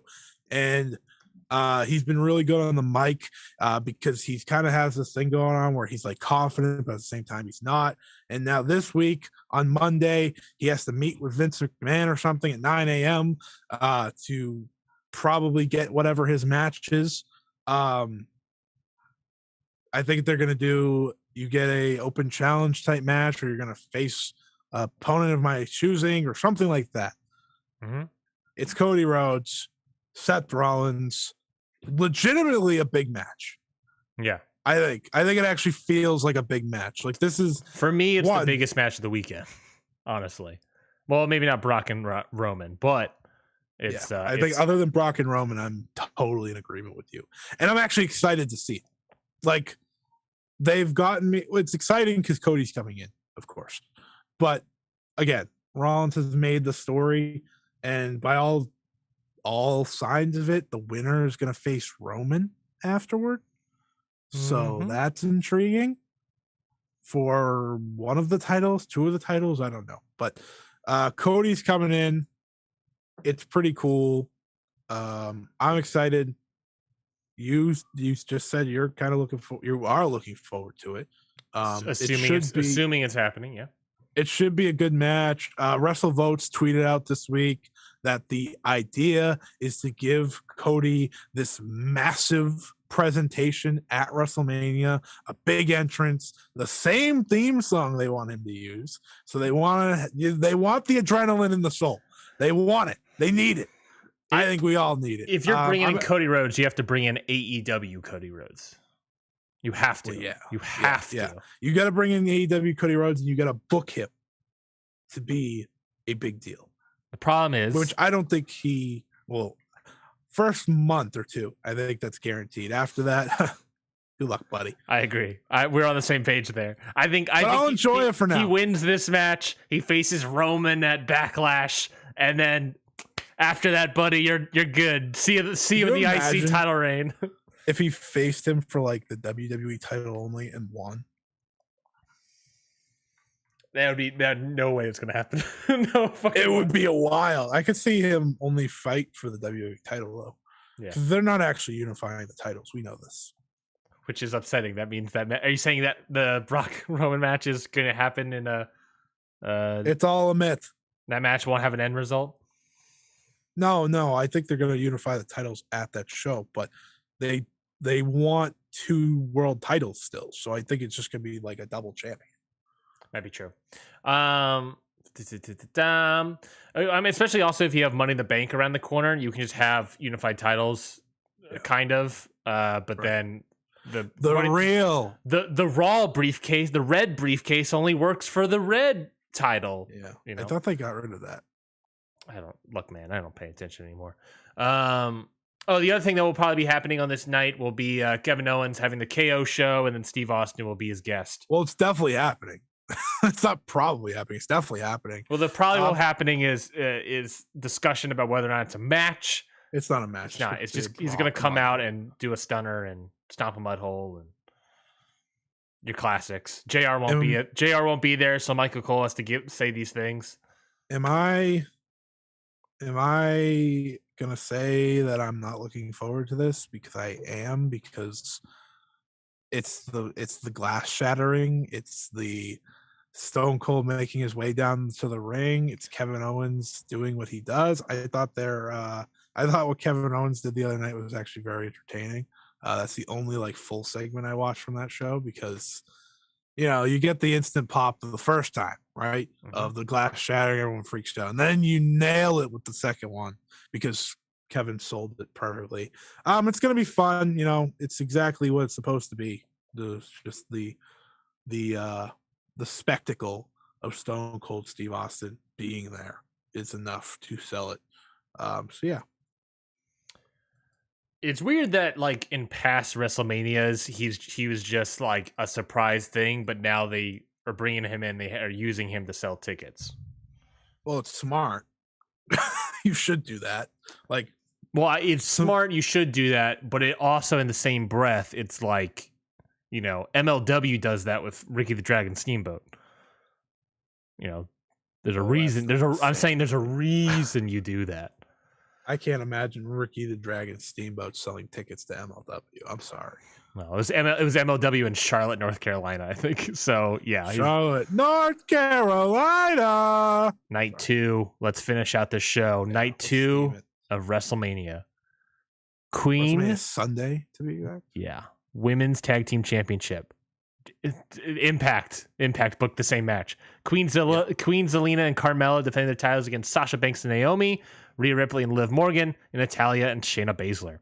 Speaking about Hit the Books, when I booked that, it was a common thing for Hit the Books where Mikey and I started calling ourselves like the Nostradamuses of booking. Because on that, my whole storyline for like the women's division was centered around a Rhea Ripley and Liv Morgan tag team that then turned into like a feud when they broke up and turned into a feud. And here we are, a couple years later, Rhea Ripley and Liv Morgan. Look at that. It could also just be, it's either Nostradamus or Monkeys on the Typewriter. One of the two. I think Sasha and Naomi win, I guess. I don't know. I don't know either, man. Who gives a shit? It's a lot better than last year. Lana's not in it, so that's a good start. That's true. An anything goes match, or as I like to call it, a jackass match. Johnny Knoxville versus Sami Zayn. This is gonna be so stupid. It's probably gonna be entertaining. Like, yes, the bare minimum is entertaining on this match. Yeah, Sami Zayn's very good at bullshit, and Johnny Knoxville is legitimately the definition of bullshit.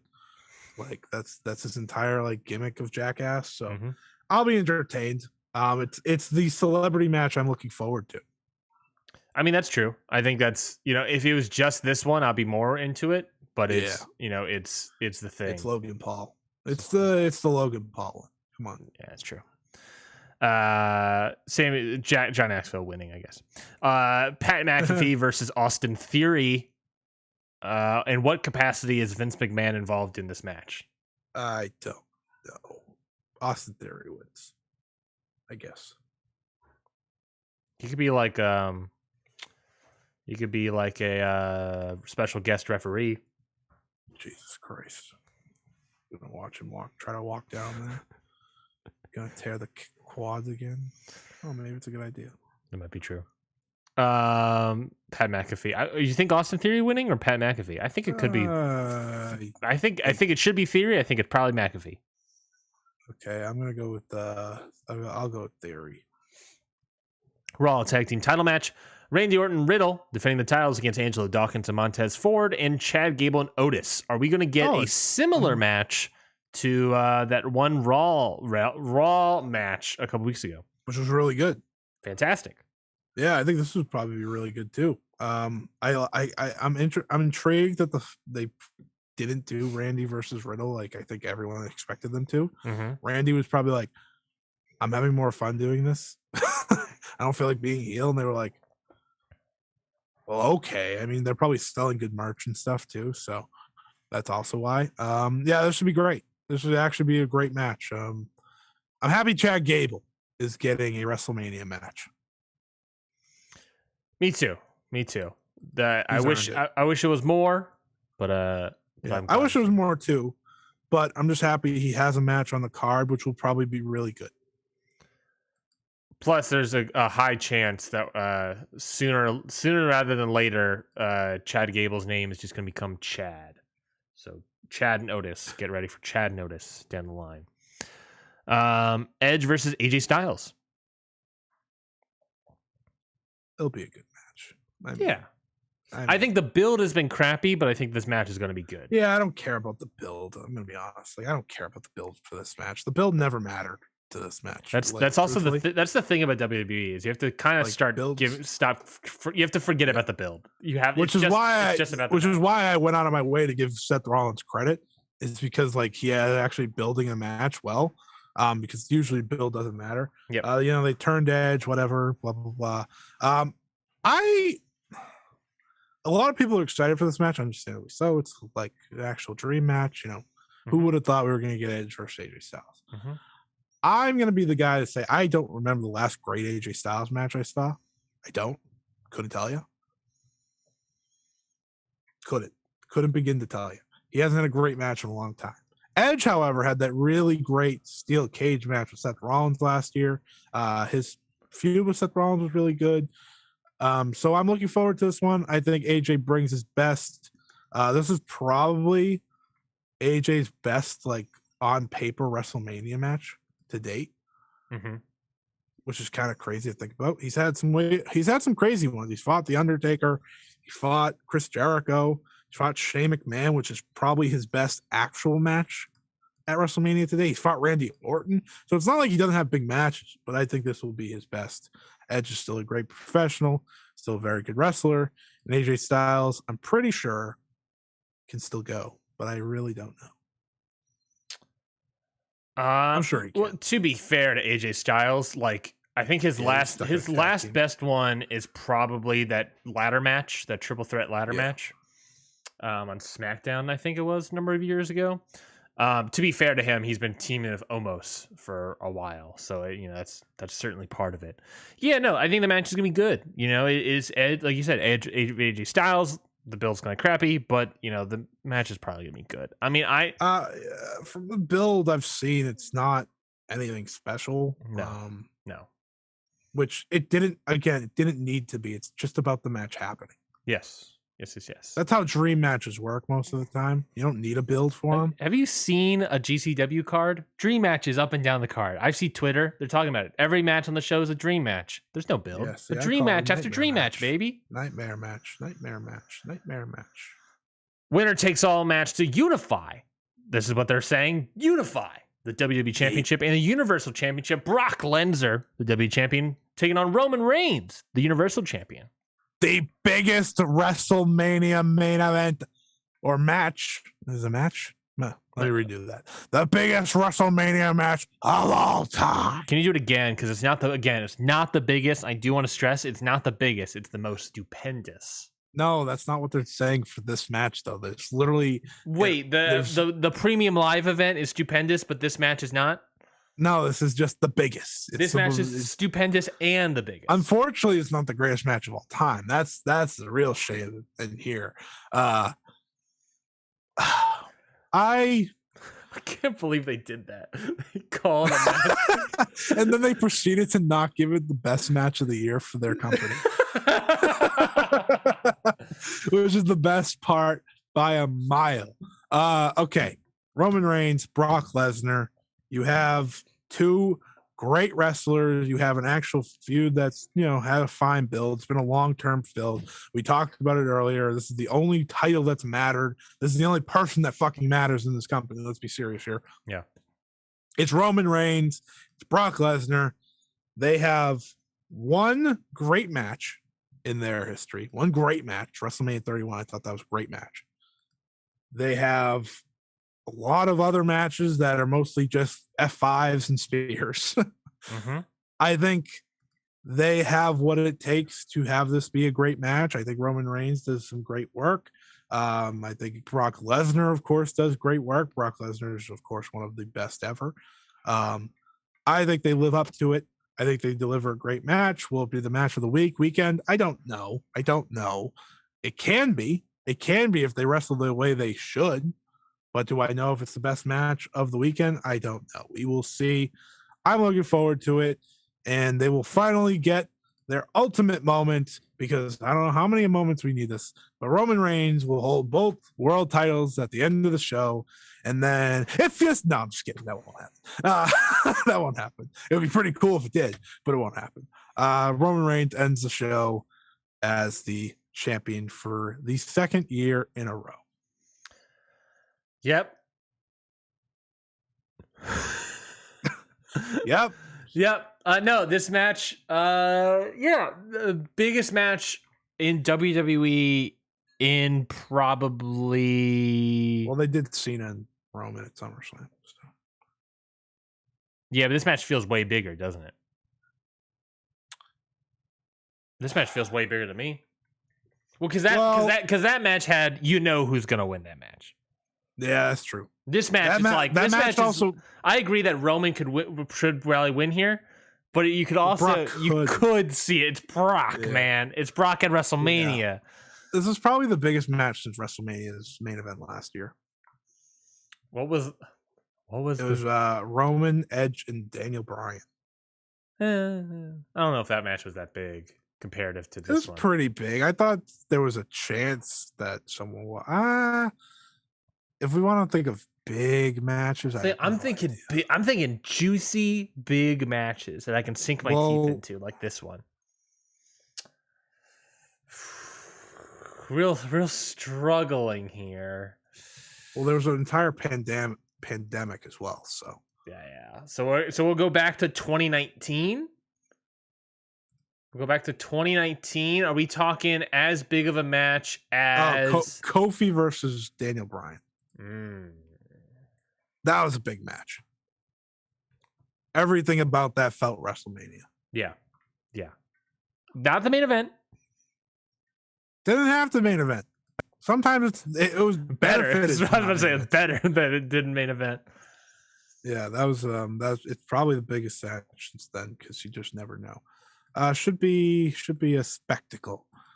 Should be a spectacle. Should be stupendous. Again, WrestleMania premium live event, 2 nights on Peacock. I'm gonna make the take here right now. This will not be the worst WrestleMania of all time. Yeah.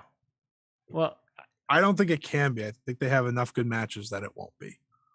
WrestleMania 27 exists, and that is some of the biggest hot garbage I've ever seen. There's a WrestleMania where Lawrence Taylor main evented against Bam Bam Bigelow.